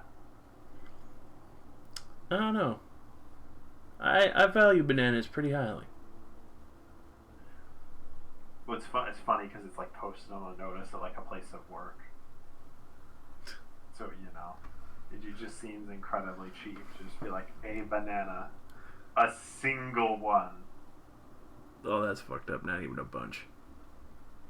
Yeah.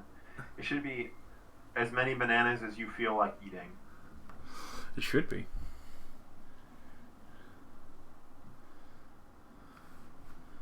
That's some bullshit.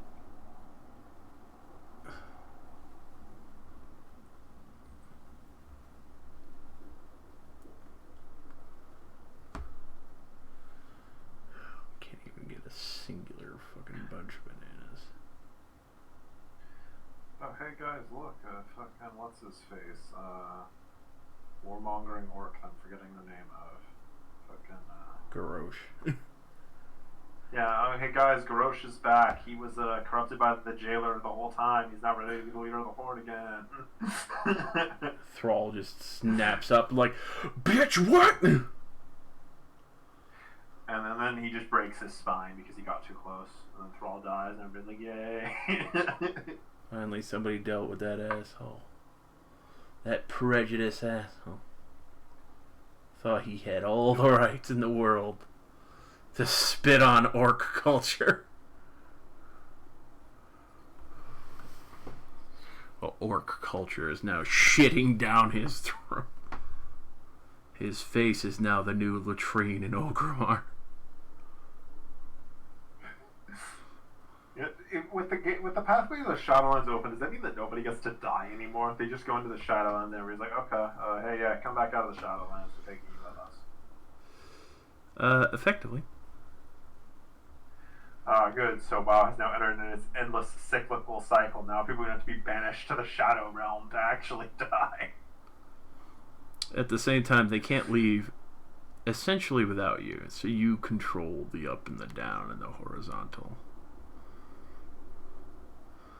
By some character, does somebody from the realm of the living have to come get them? Far as the story's going so far, just your character.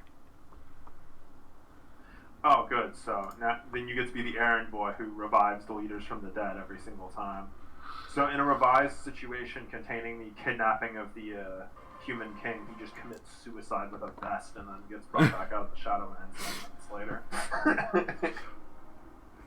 Guy's just sitting there in like the fucking hell of the universe, and he's just like, man, I did not see that coming.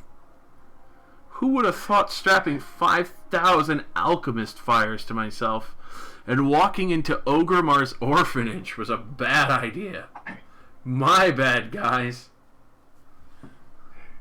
Yeah, guys, I messed up. I wasn't supposed to blow those people up. I know.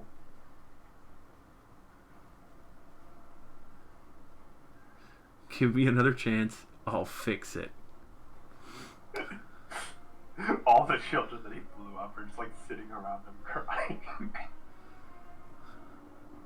At the same time, he points out, he's like, look, you can actually see your mom and dad now.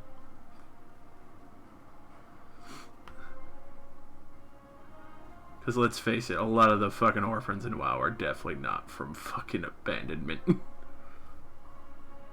Oh yeah, no, I think they're mostly from the main character who sprints around murdering everything with a red health bar for a couple of gold coins.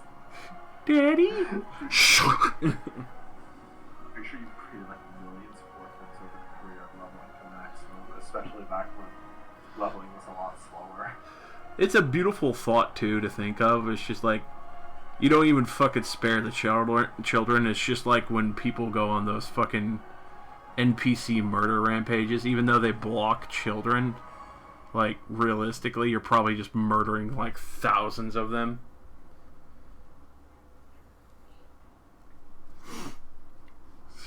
How the fuck are we gonna get money for food? Billy, I don't fucking know.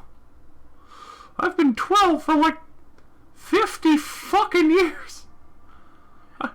aging stopped as soon as that creepy man in the helmet came in. Shit hasn't happened here since that fucking dragon came and shoved his dick through the wall in fucking Stormwind. And then the king made a statue of himself. Who the fuck makes a statue of himself after the dragon fucking decimates half your castle? It's a power move, Billy. You wouldn't understand it. It's me calling the dragon a bitch for essentially not finishing the job. It's my statement that I'm still here. Legion rolls around, one warlock boy fucking shoves a orb of death into his chest. Punk.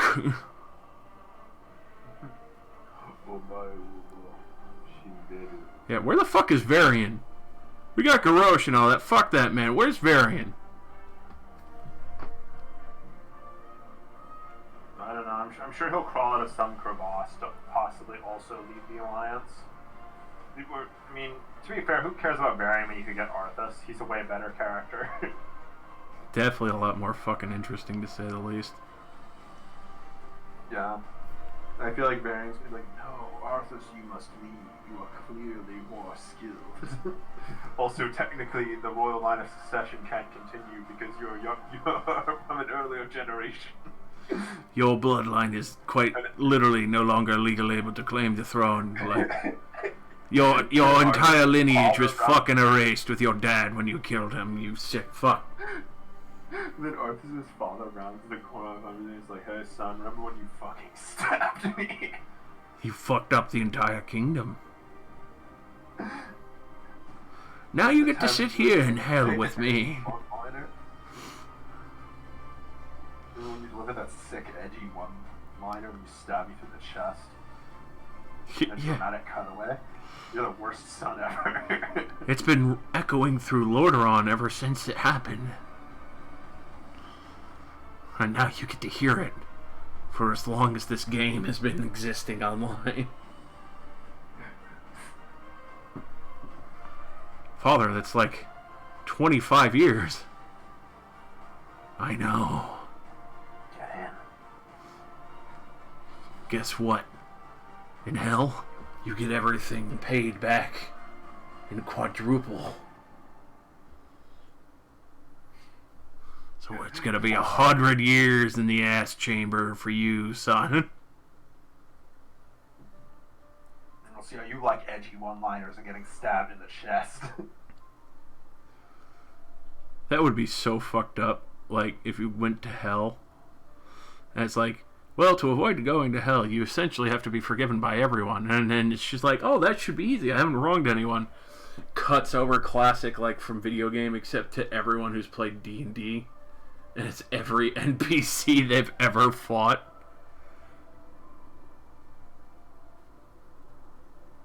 Got the fucking big bad evil guy from every campaign. You got all the fucking gnolls that you murdered. The other time where you played actual evil characters and they're just like, alright. No, man, I didn't mean anything when I stabbed the sword directly up your ass. Hog tie.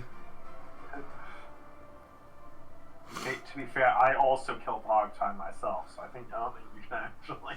Then hog tie number 1, 2, 3, and 4 start walking around the corner. Ah! Yeah, I'm mostly scared of Troll Hogtie. Trog tie. I don't remember. And then my character absorbed his soul and gained the power to vomit acid. Oh, yeah.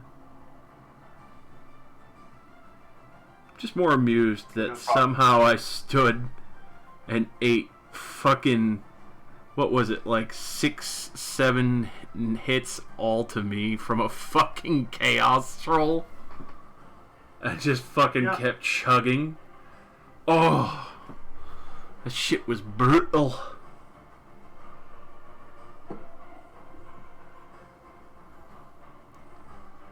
I still do love the fact that you got fucking troll vomit immediately after.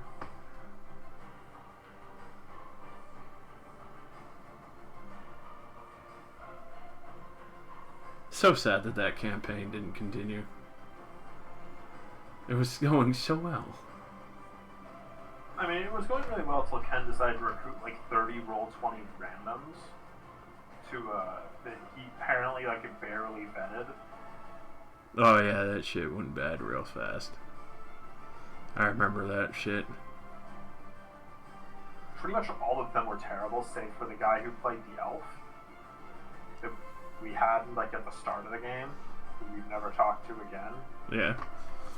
Who essentially was just like, He was not. yeah, that guy was fucking tweaked. I don't even know what the fuck was up with him. At least he paid attention. Yeah, essentially so he could try and survive, but then turned really fucking weird. Here, let me make all the combats harder, but then immediately fucking run away from every single combat. What? Are we talking about Dalos, or are we talking about the fucking Chaos Sorcerer? I'm talking about the Chaos Sorcerer, bitch. Dalos actually did his part. Dalos is not even an issue. Yeah, because fucking Miss Chaos Sorcerer that climbed down. I have never seen somebody climb down a well mid-fight to leave. Yeah, to fucking escape something, like, that's some fucking dedication right there. I just wish that Ken had removed the exit in the well just so they were stuck at the bottom. I wish so too. At the same time, I kind of wish... I was just gonna say, I kind of wish he fucking stuck with the original, where there was supposed to be beastmen waiting at the other side of the well as well. I would have loved to watch them die to the beastmen at the other end of the well out of our line of sight. That would have probably been the best part. Even if the entire campaign ended right there, I would have greatly enjoyed watching them just die for their cowardice. Why would there be beastmen at the other end? That's clearly supposed to be like a secret escape route. Well, because Ken's a fuck. No, it's probably the module did that. It's like, yeah, no, the module is pretty heinous. On what grounds would you even figure out that shit was down there? You'd have to climb into the well to find it. Who the fuck climbs into a well at like a walled in and middle of nowhere? Apparently beastmen. And fucking, fucking mutants as well, apparently.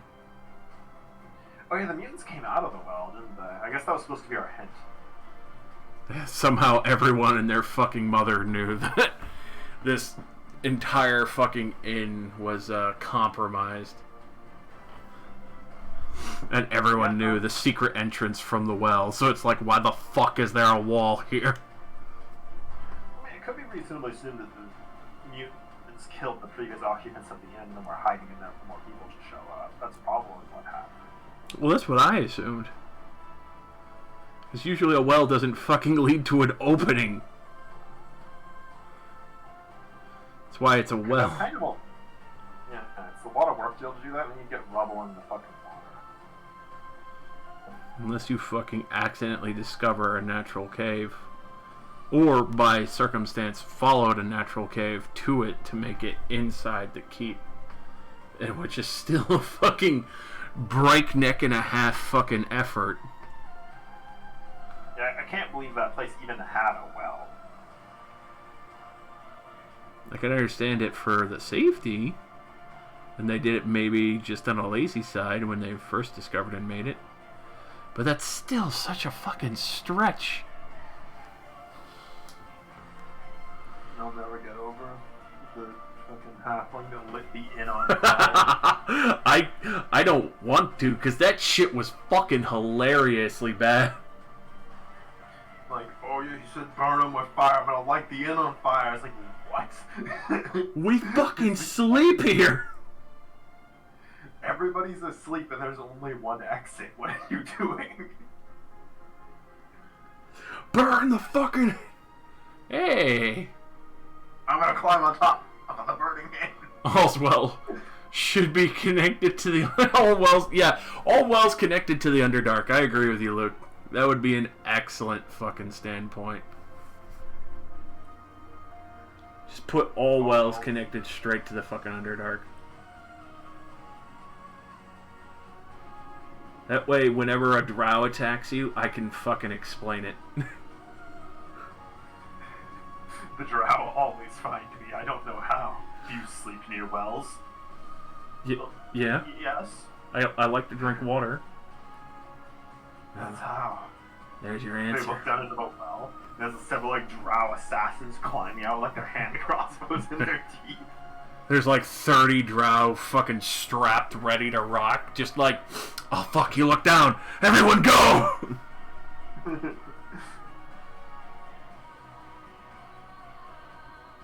That'd actually be kind of a fun wizard spell. It's like a teleportation circle, but you can teleport any other well that you've like touched. That would be creepy.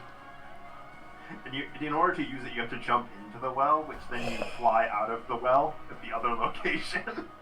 That would haunt people, and I love it. That's actually a pretty fun spell idea. I'll probably have to invent that on a character sometime. Please. It's a much more fun version. Yeah, I was about to say, please do, because that sounds baller as shit. Well, how'd you arrive in the town? Well, we launched out of the fucking well. Maybe that'll be a new spell for for the character for this up and coming game, because I can make up some spells. Why not? I can just All right, I'm gonna have to start making a list of wells. Yeah, I'll make a note of that for later. That's probably like a 5th level spell at least. Well, transport. Fucking well transportation, like tree stride kind of shit. Yeah, it's a tree stride, but for the city inclined. It's city dwellers transportation.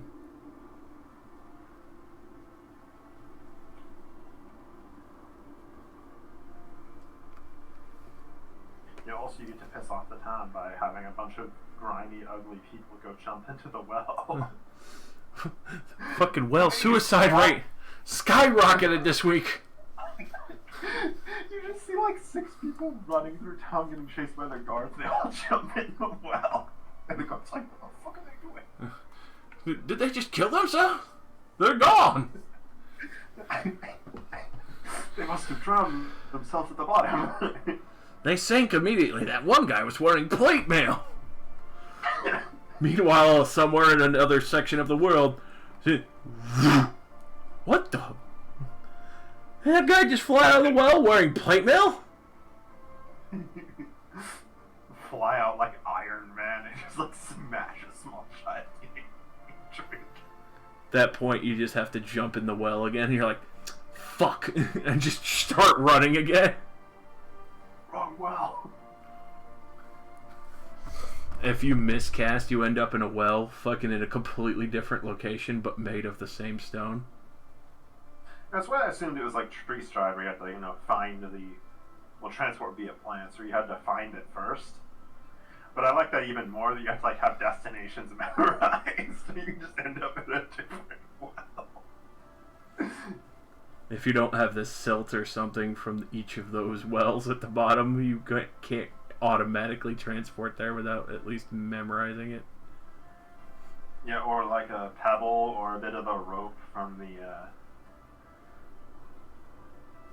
bucket. Fucking amazing. Somebody casts polymorph on you as you're leaving, and you just turn into a mega ape. Suddenly, from the well erupts a fucking 40-foot gorilla. The power of great ape. He's here to grape you.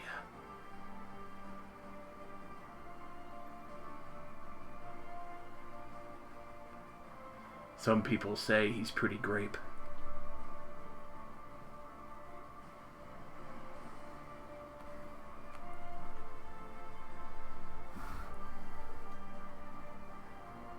Multi-paint drifting bitches.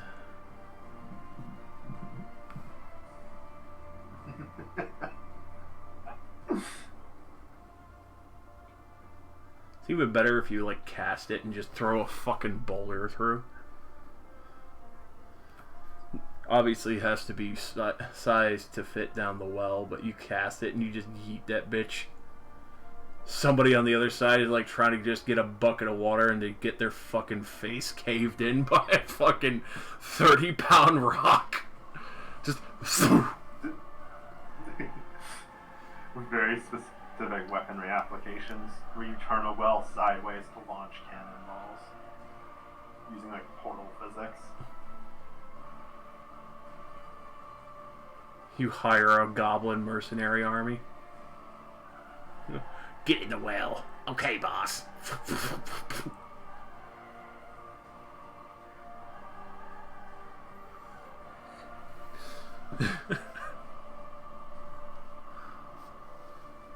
I like the sounds of this, my man. Yes.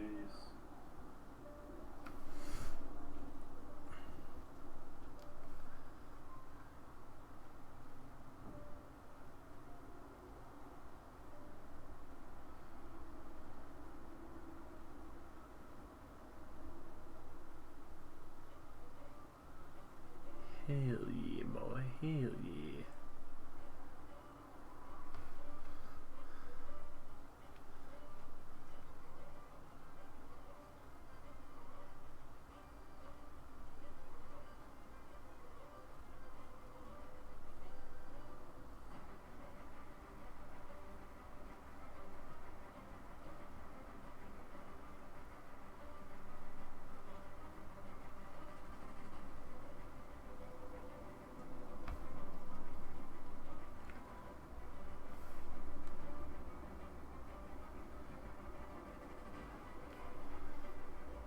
Picture that being used by a gnome and other shit very easily.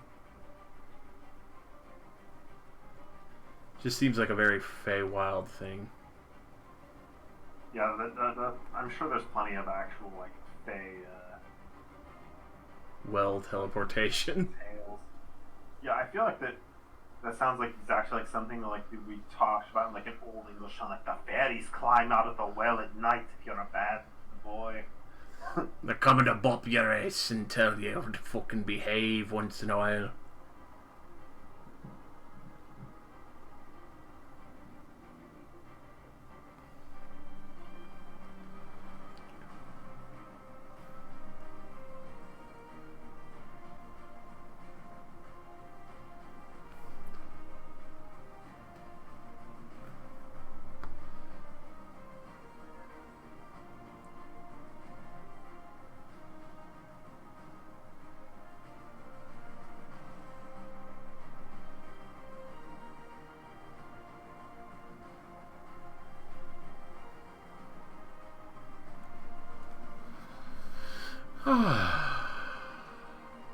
Look at this color scheme so far. It's looking good.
Nice goldie boy.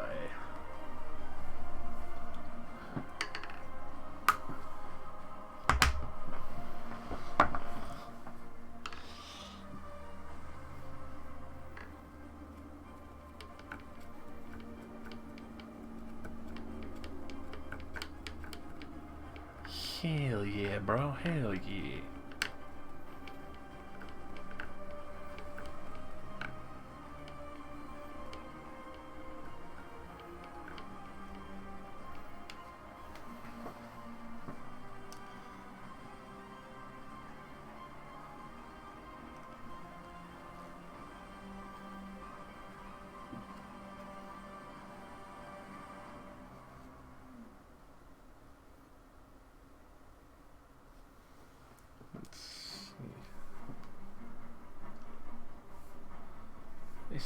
Solid gold colors coming out on that, man.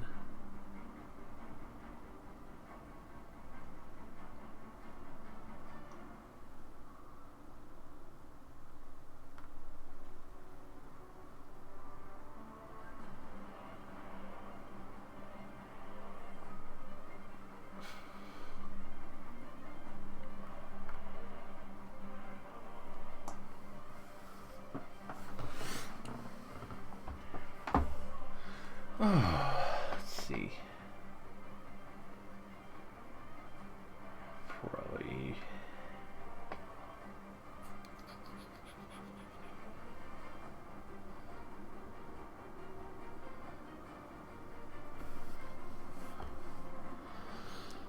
Debating on what color this spell should be.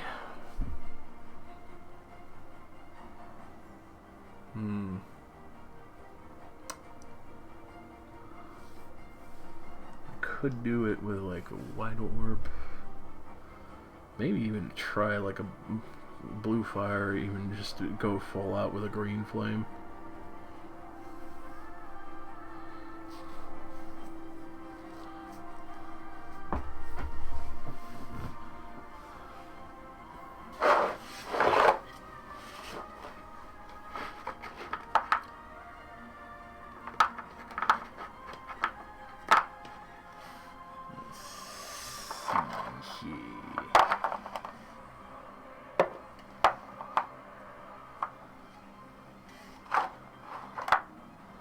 Or even if I went with something like a teal level.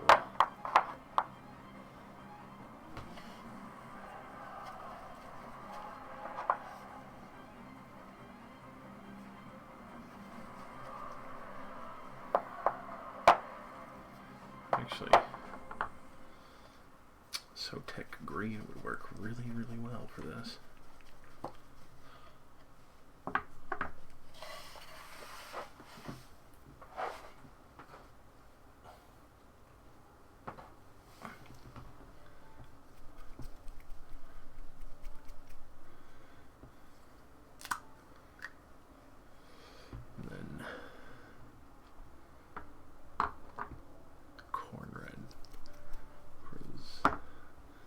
Plumes and rubies.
Focus.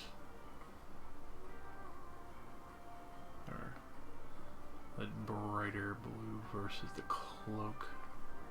Kind of like a teal green. hard to see in this coloration, but it's at least discernible.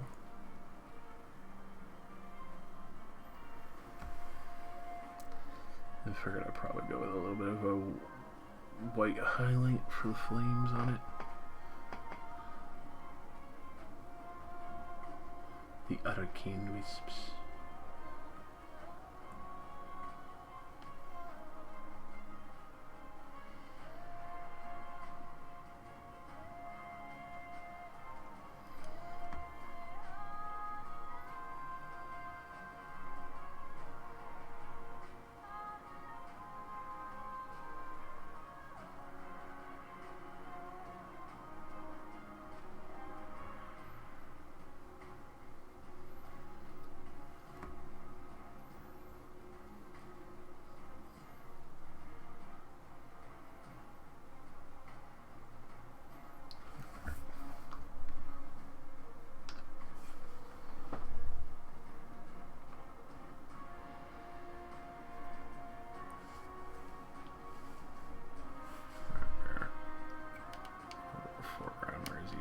See.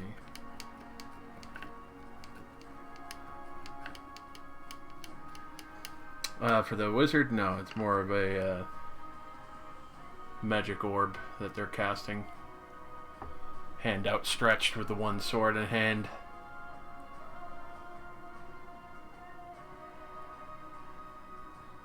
It's hard to see the curling flames, but especially... Come on, camera, just everywhere.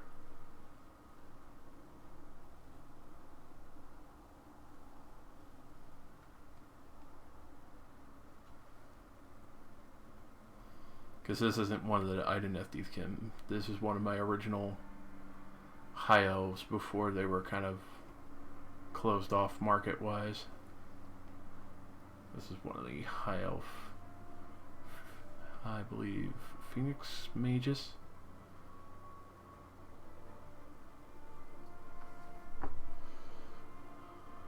Oop. I can get it to show properly. There we are.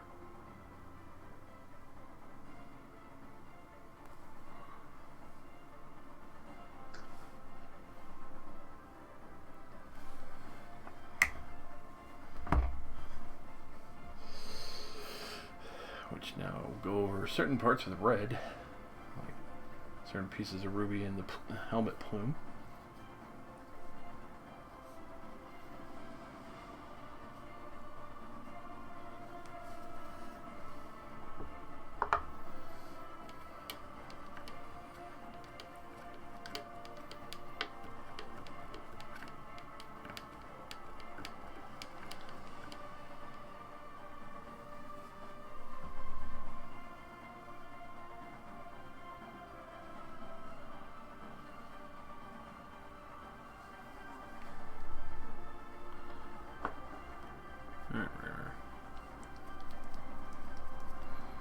Get a little bit of corn red.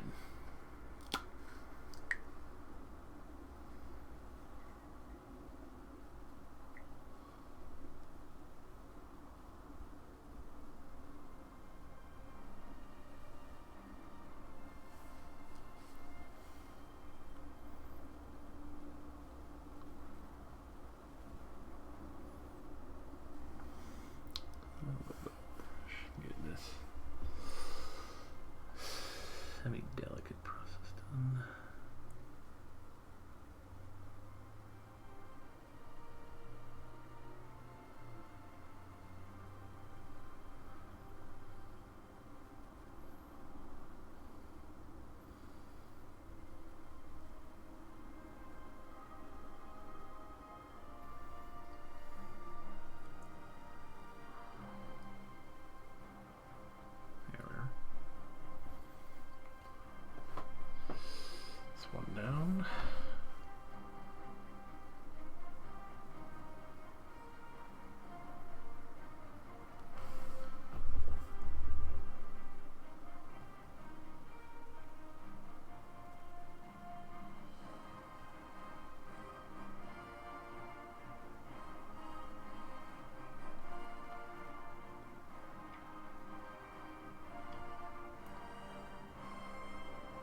good touches down on these boys.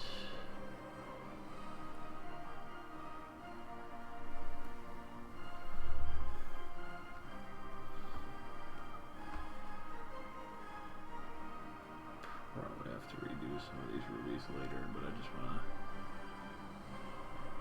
to get initial touches down. I remember what I'm doing next time when I come to pick this back up.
Hell yeah, boy.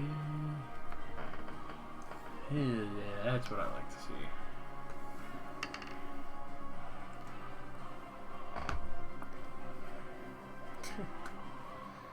Oh boy.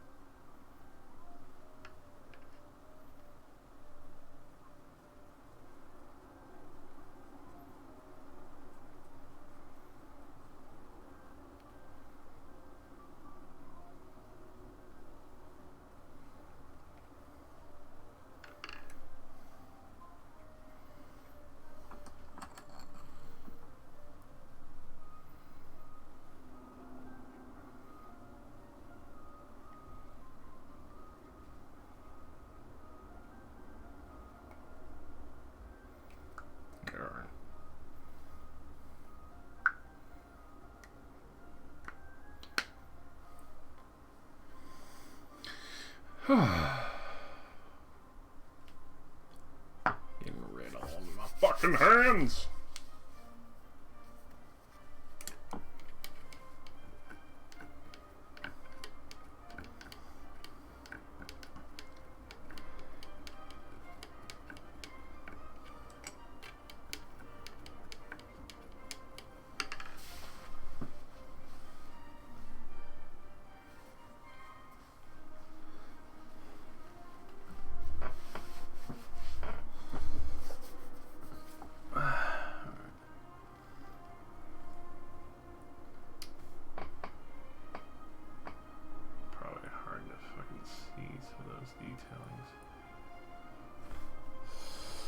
Have to switch lights for a brief minute to show.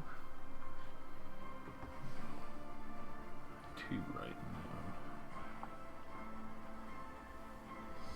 But just to be able to show.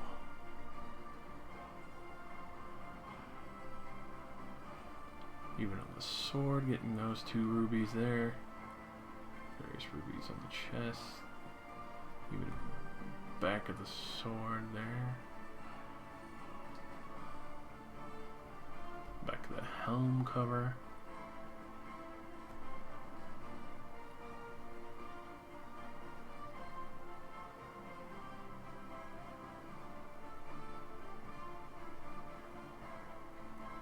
Hell yeah.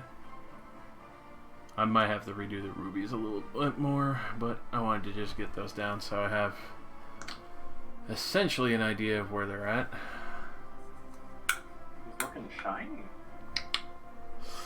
Yeah, boy. Well, actually, hold on. I forgot to show the other boy. Simple purple and gold necromancer, but I managed to get the crown motif fairly nice. This guy I'm going to have to touch up a lot more, but the nice gold scythe. You gonna go buy a camera finally, look? Nice. Even got that nice gold filigree rim going around the top of the fucking Pope hat. And with this one you can actually see those nice rose thorns that I'm looking to aim and hit. This guy's looking straight vanilla for the moment, but that's because I paid a lot more attention to the elf and this guy, who is looking hell of a lot more blinged out. Which obviously I have to touch up the back and the legs some more. But all around very nice coloration going.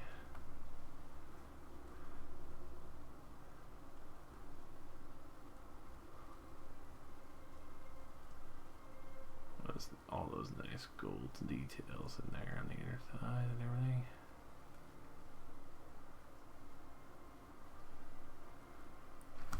I like it.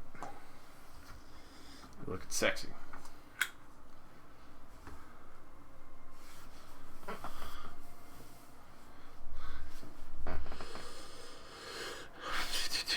Probably go back with a henna gold and start hitting up more details on the High Elf.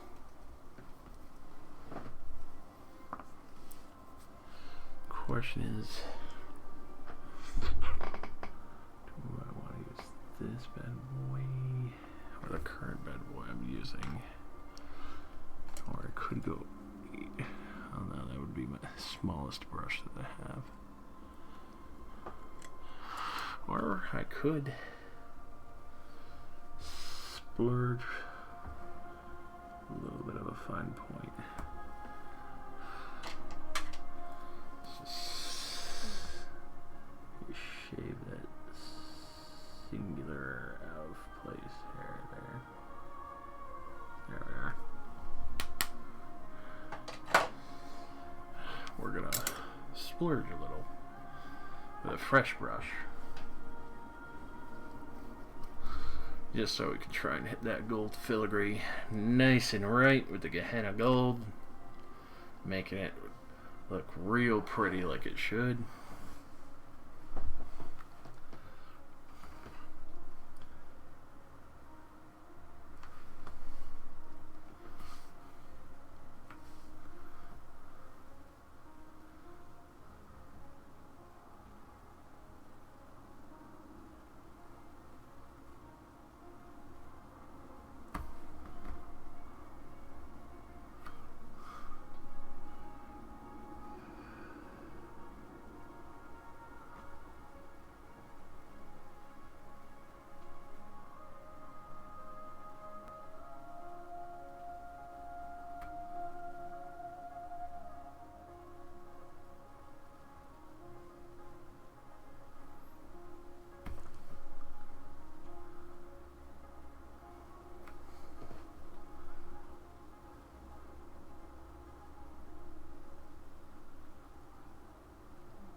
boy's looking fucking hot.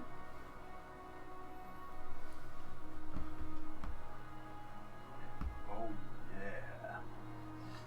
Fooky boy.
Goddamn. Focus mode engaged.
bitchin'.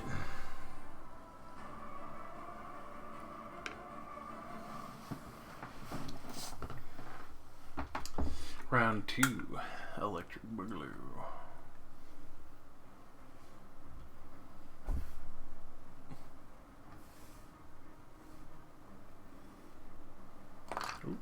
Yeah, that Gucci ass shit.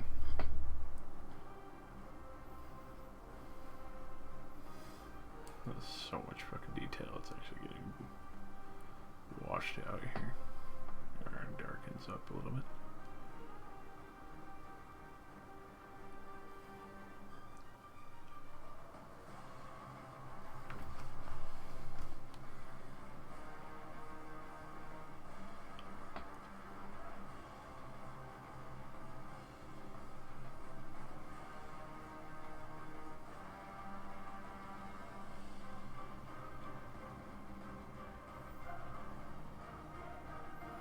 Even the gold trim on that.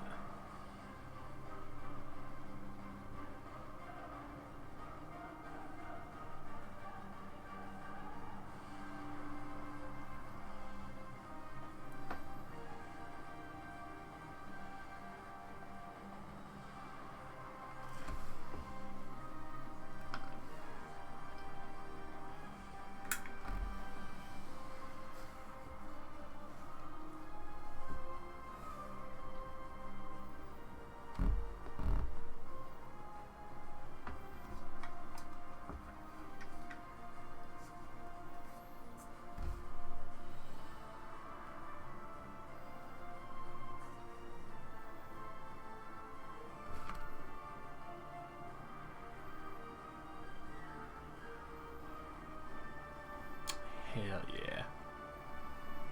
Like a pimp. He looks like he's ready to kill somebody.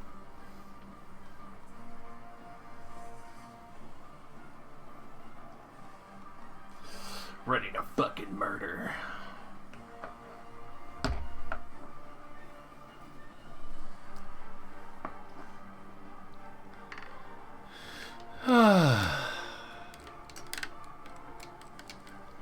Just need to do a few minor fixes.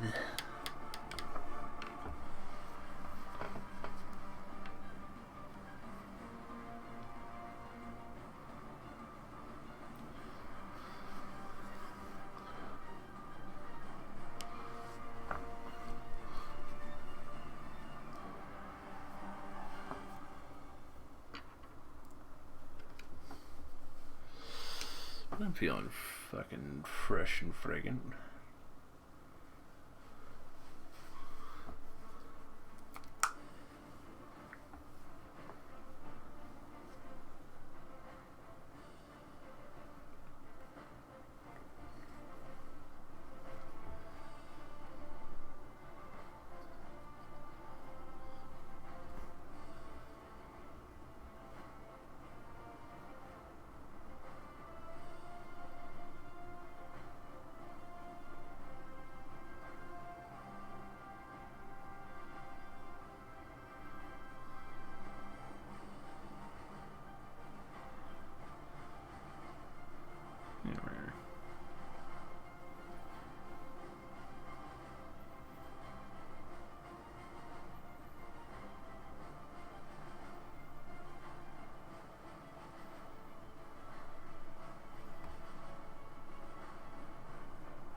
Time to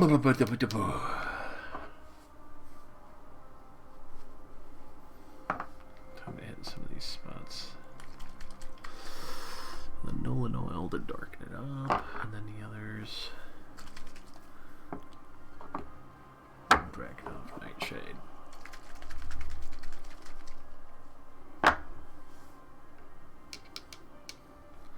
And then also regular fresh shade.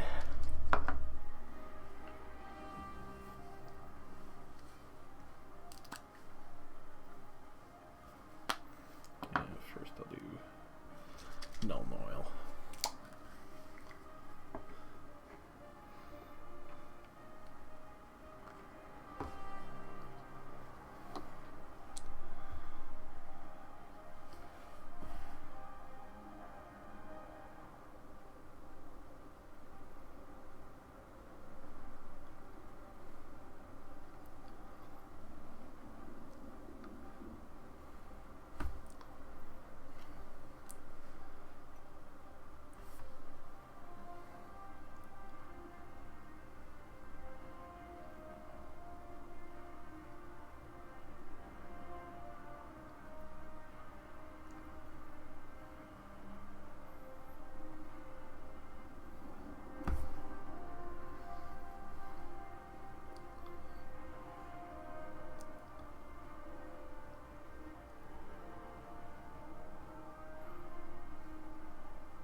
Try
to get a little more focus on that.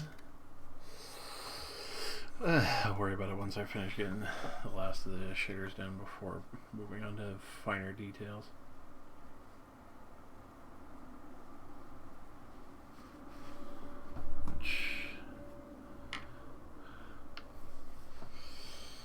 For this one,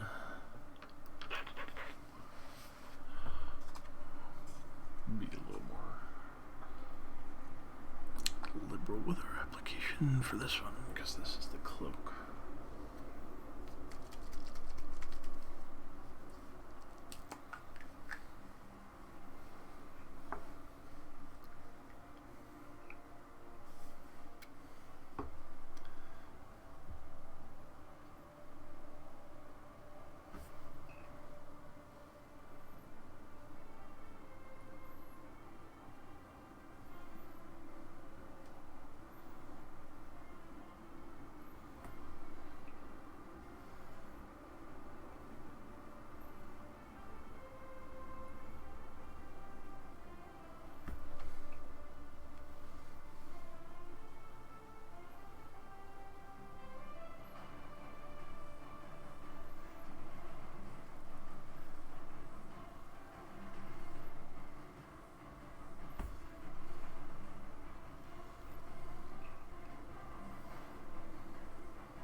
Boy, chill out for a bit. Get this guy. A little bit of the same treatment for the same Drakenhof Nightshade to darken him up a good amount.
No, Nile.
Hell yeah.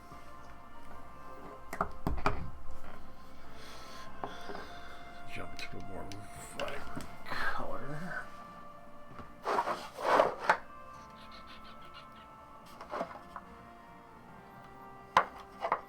Cassandra orange shader.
Some juicy morphing brain.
Let's see.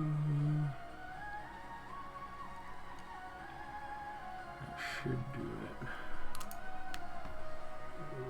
Touch there.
On the eyes.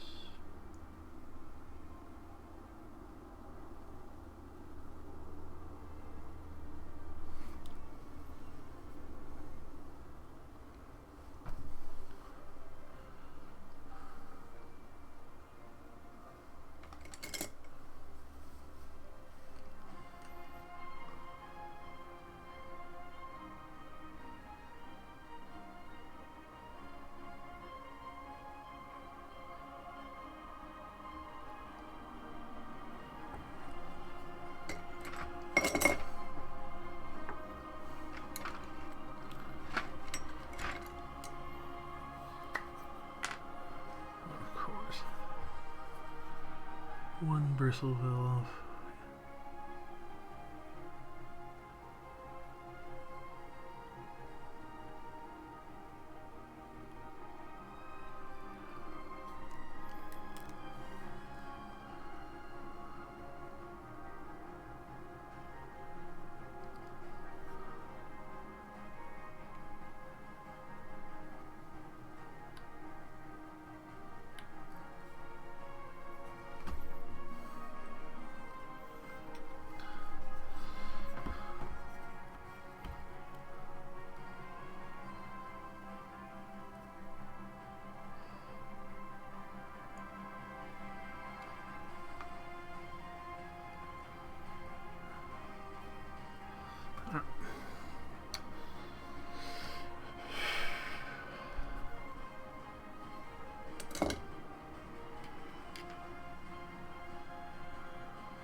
little bit of a line highlight on the blade.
Ashen gray should do better. Dawnstone.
Almost done with this boy. Just need to wait for that bottom to finish. Shade it up a little. Hit it with another couple of layers between probably would hit it with a Newland oil and then just straight to Dawnstone for a dry brush. Overall, looking absolutely fucking mighty.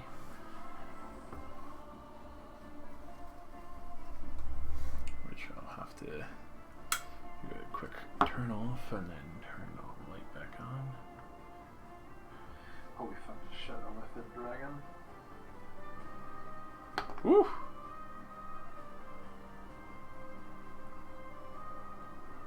Yeah, right, Elephant Dragon. Come on, focus. There we are.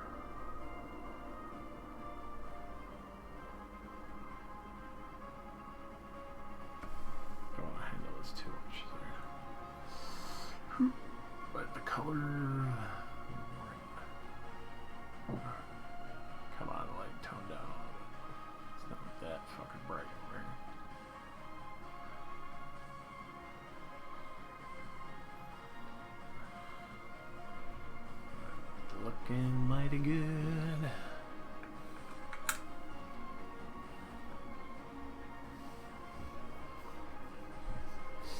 This one shaded up pretty nicely, I must say.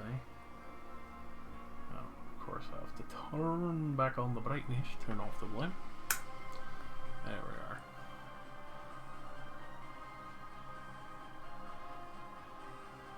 This boy's looking pretty solid. Obviously a lot more detailing done. They're looking even better. He's looking pretty fucking baller already. Maybe looking good. And then I got my High Elf Sorcerer. Looking baller as shit.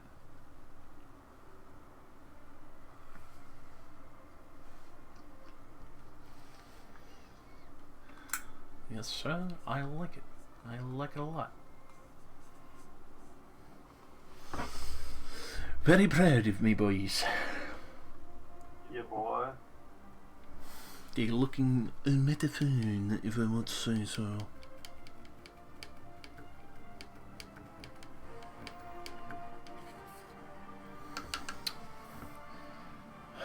Even though I'm definitely pushing beyond the normal limit of what I was setting for paint time, 4.5 hours is pretty reasonable.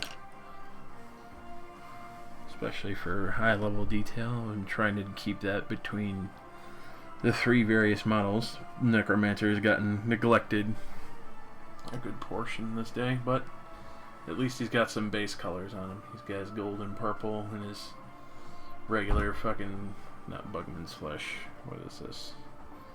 Definitely not Xander Just. Where is it? Bugman's Glow. That's it. Didn't get him any shaders though, but he's a lot more simple. He doesn't need that much detailing as this Skink Priest and the High Elf Sorcerer.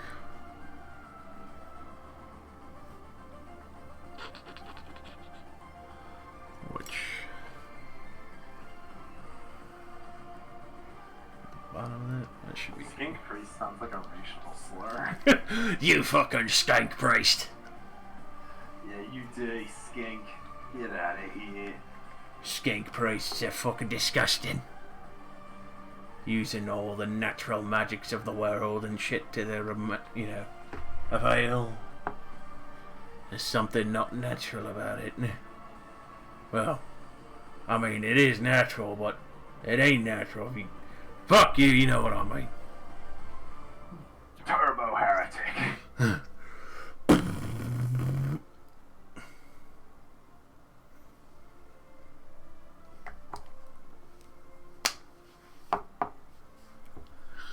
Boy.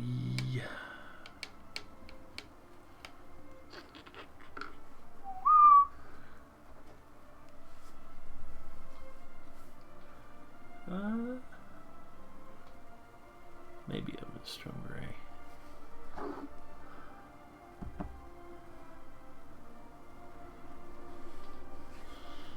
Actually, let's see. Do I have any other bright colors?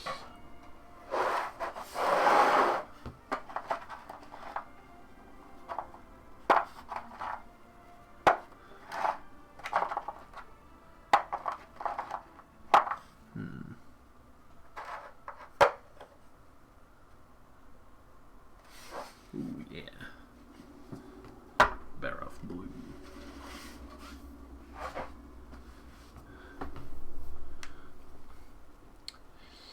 Fuck yeah. Corn red.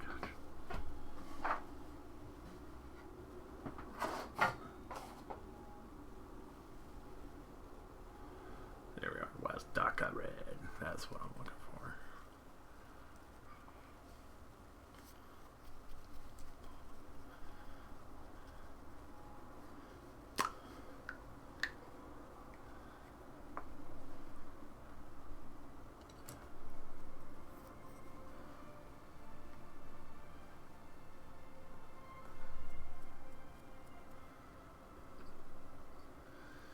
Get this boy level on the drier side.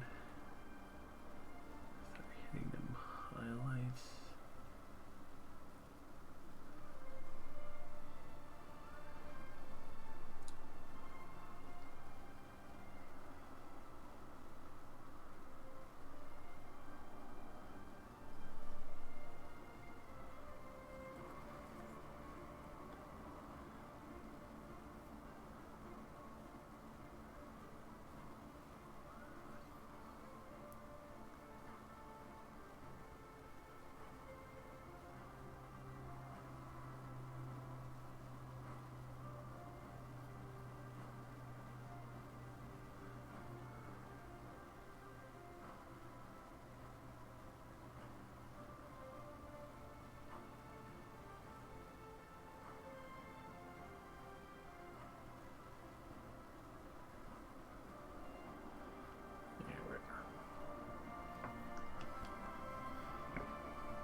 Bibbidi boy. And then there we are.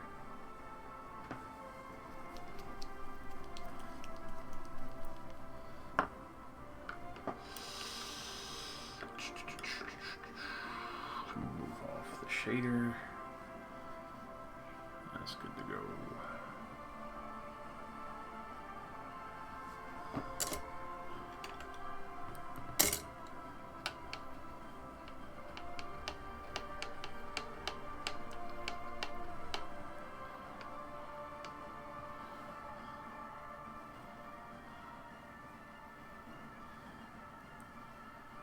You probably want to go with my smaller shading brush. I don't know. I don't know if I could fat tip this one. Go with a skinnier boy. So I only need to hit very, very lightly on this boy.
Hell yeah.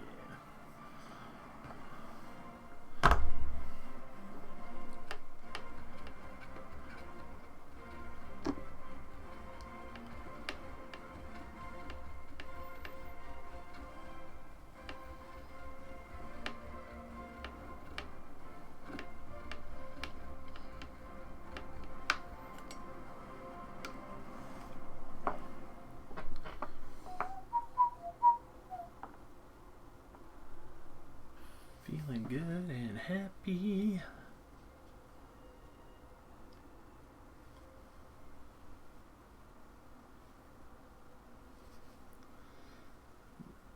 Nice medium number 5 dry brush. Oh. Essentially one or two more things with the dry brush. Actually, no, I feel it's pretty good. One more thing with the dry brush, and then edging the base with black. Just so it looks crispity clean. Oh, fuck yeah. What a productive night.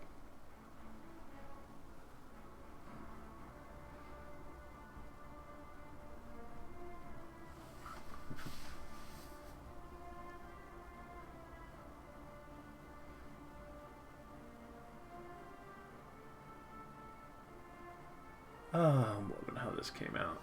It's nice.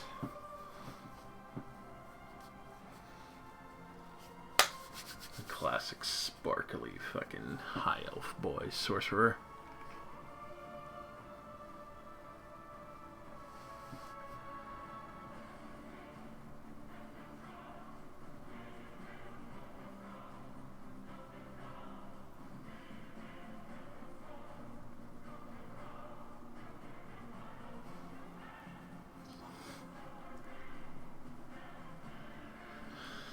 Oh, quite literally just waiting for his base to dry.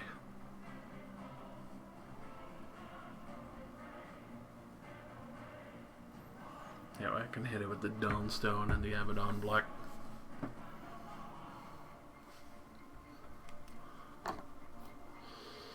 Essentially, since these are the last two, I can start packing it in for some. Pretty much all of these paints right. Oh, so Farkle.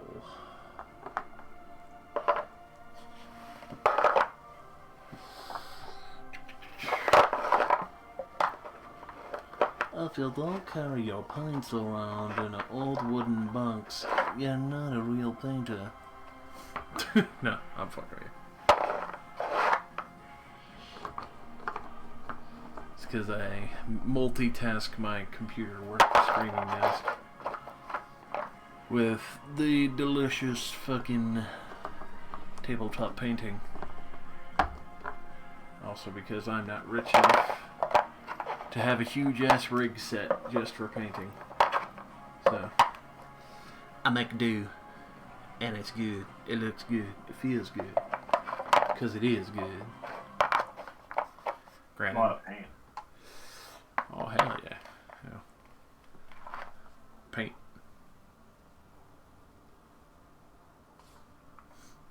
A lot of paint pots, baby.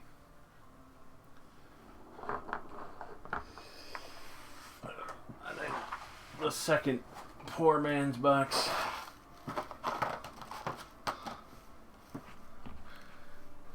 And that's not even include the fact that I have another box of paints here. And then I have a whole nother army painter box as well, which I've used some here and there. At the same time, I've officially used up my first Citadel paint pot, which, of course, with no surprise, is a shader, Nolan Oil. Classic. But a black shader is always good, and multitasking helps richen the colors that you want to darken up. Kept it here. Why? I don't know. I feel proud that I've actually used up a paint pot entirely without letting it fucking effectively die of dehydration. It's a nice feeling.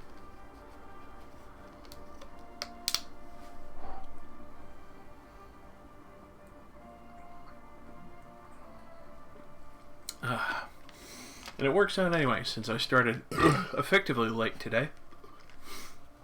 My stream time is literally approaching the 4-hour mark, which means, hilariously enough, realistically, for everything that I've done, is within the goal time that I had originally set for myself to be 4 hours.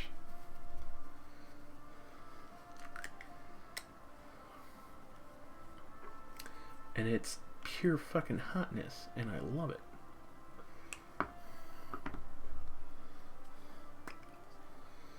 Oh, it's so nice when you open up a fresh paint pot of dry brushing and it's not fucked up. First, there.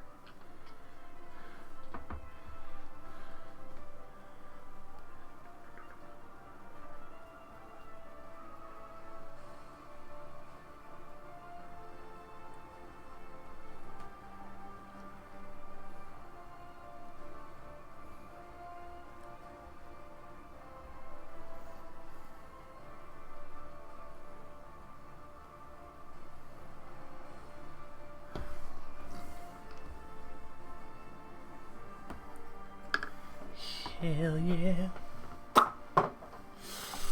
It's juicy.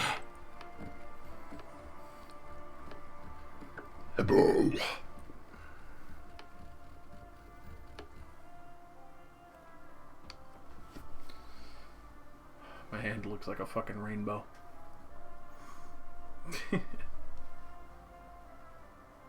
It's a war zone. Pretty much.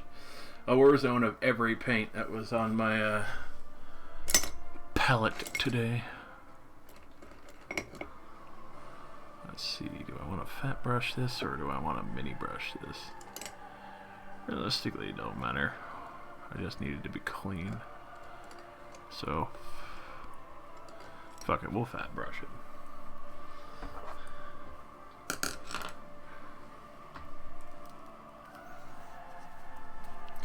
Always be sure to mix your paints thoroughly.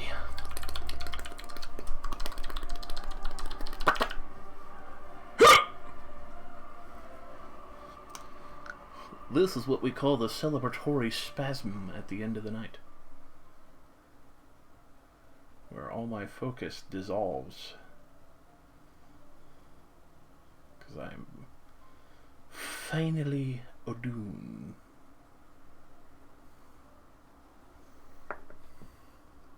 A little bit of the Abby-Dibby-Dong black.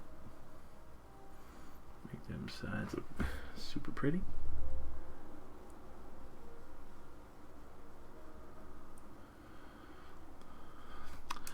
Look at that, right at the end of the night. A bot to ban. Hell yeah. That's how you know you're famous already, is when the bots show up immediately before you're about to end to spam you with bullshit.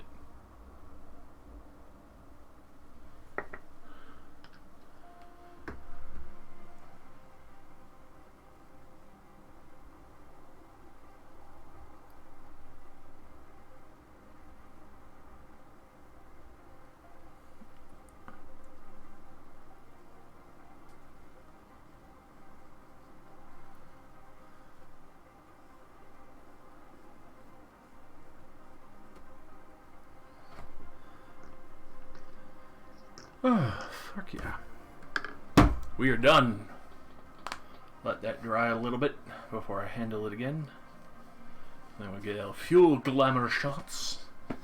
And then we get more glamour shots to post in the screenshots in the other Discord. And then I can fucking enjoy some games and chillax.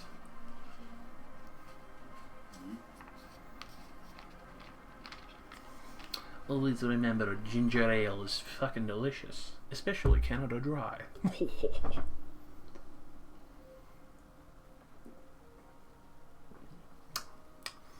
And personally, one of my two favorite ginger ales. I'm always a sucker for gold ginger ale. Dry ginger ale is always nice, though. It's just the fucking taste of happiness.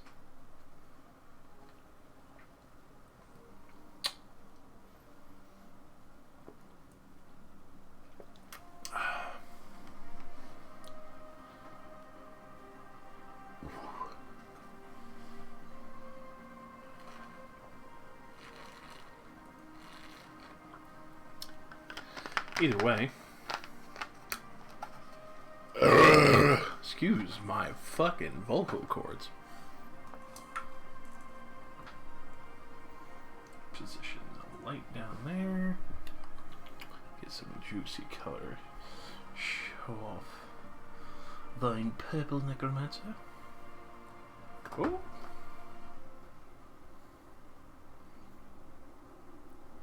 Not looking too bad. Smooth coats. Managed to get rid of the mold line a little bit. Nice clean coats of gold there. A little bit overlapped on the rose thorn, but that'll be covered over by brown. The nice gold rim hat.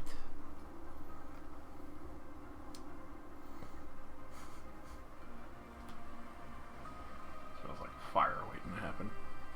Yeah, managed to get the puntif of the hat nice and filigree. Is good. Hands aren't too crazy. Now you can actually see, Nick, the face of the cloud coming out of the alchemy bottle properly.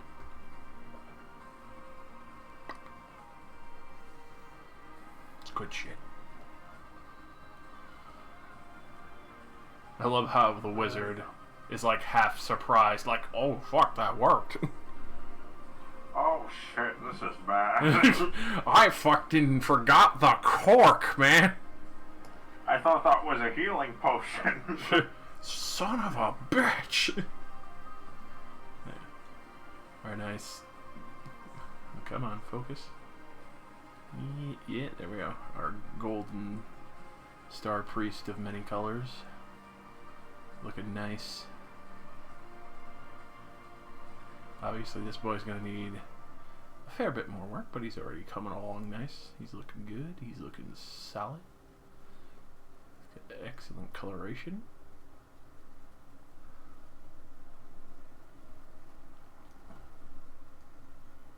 Hell yeah, boy. And then, aside from that, because those were the two that we're not finished, but the boy that is finished, his paint is drying a little bit on the base.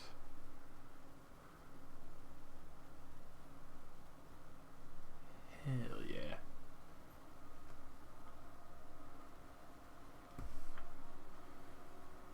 Look at that.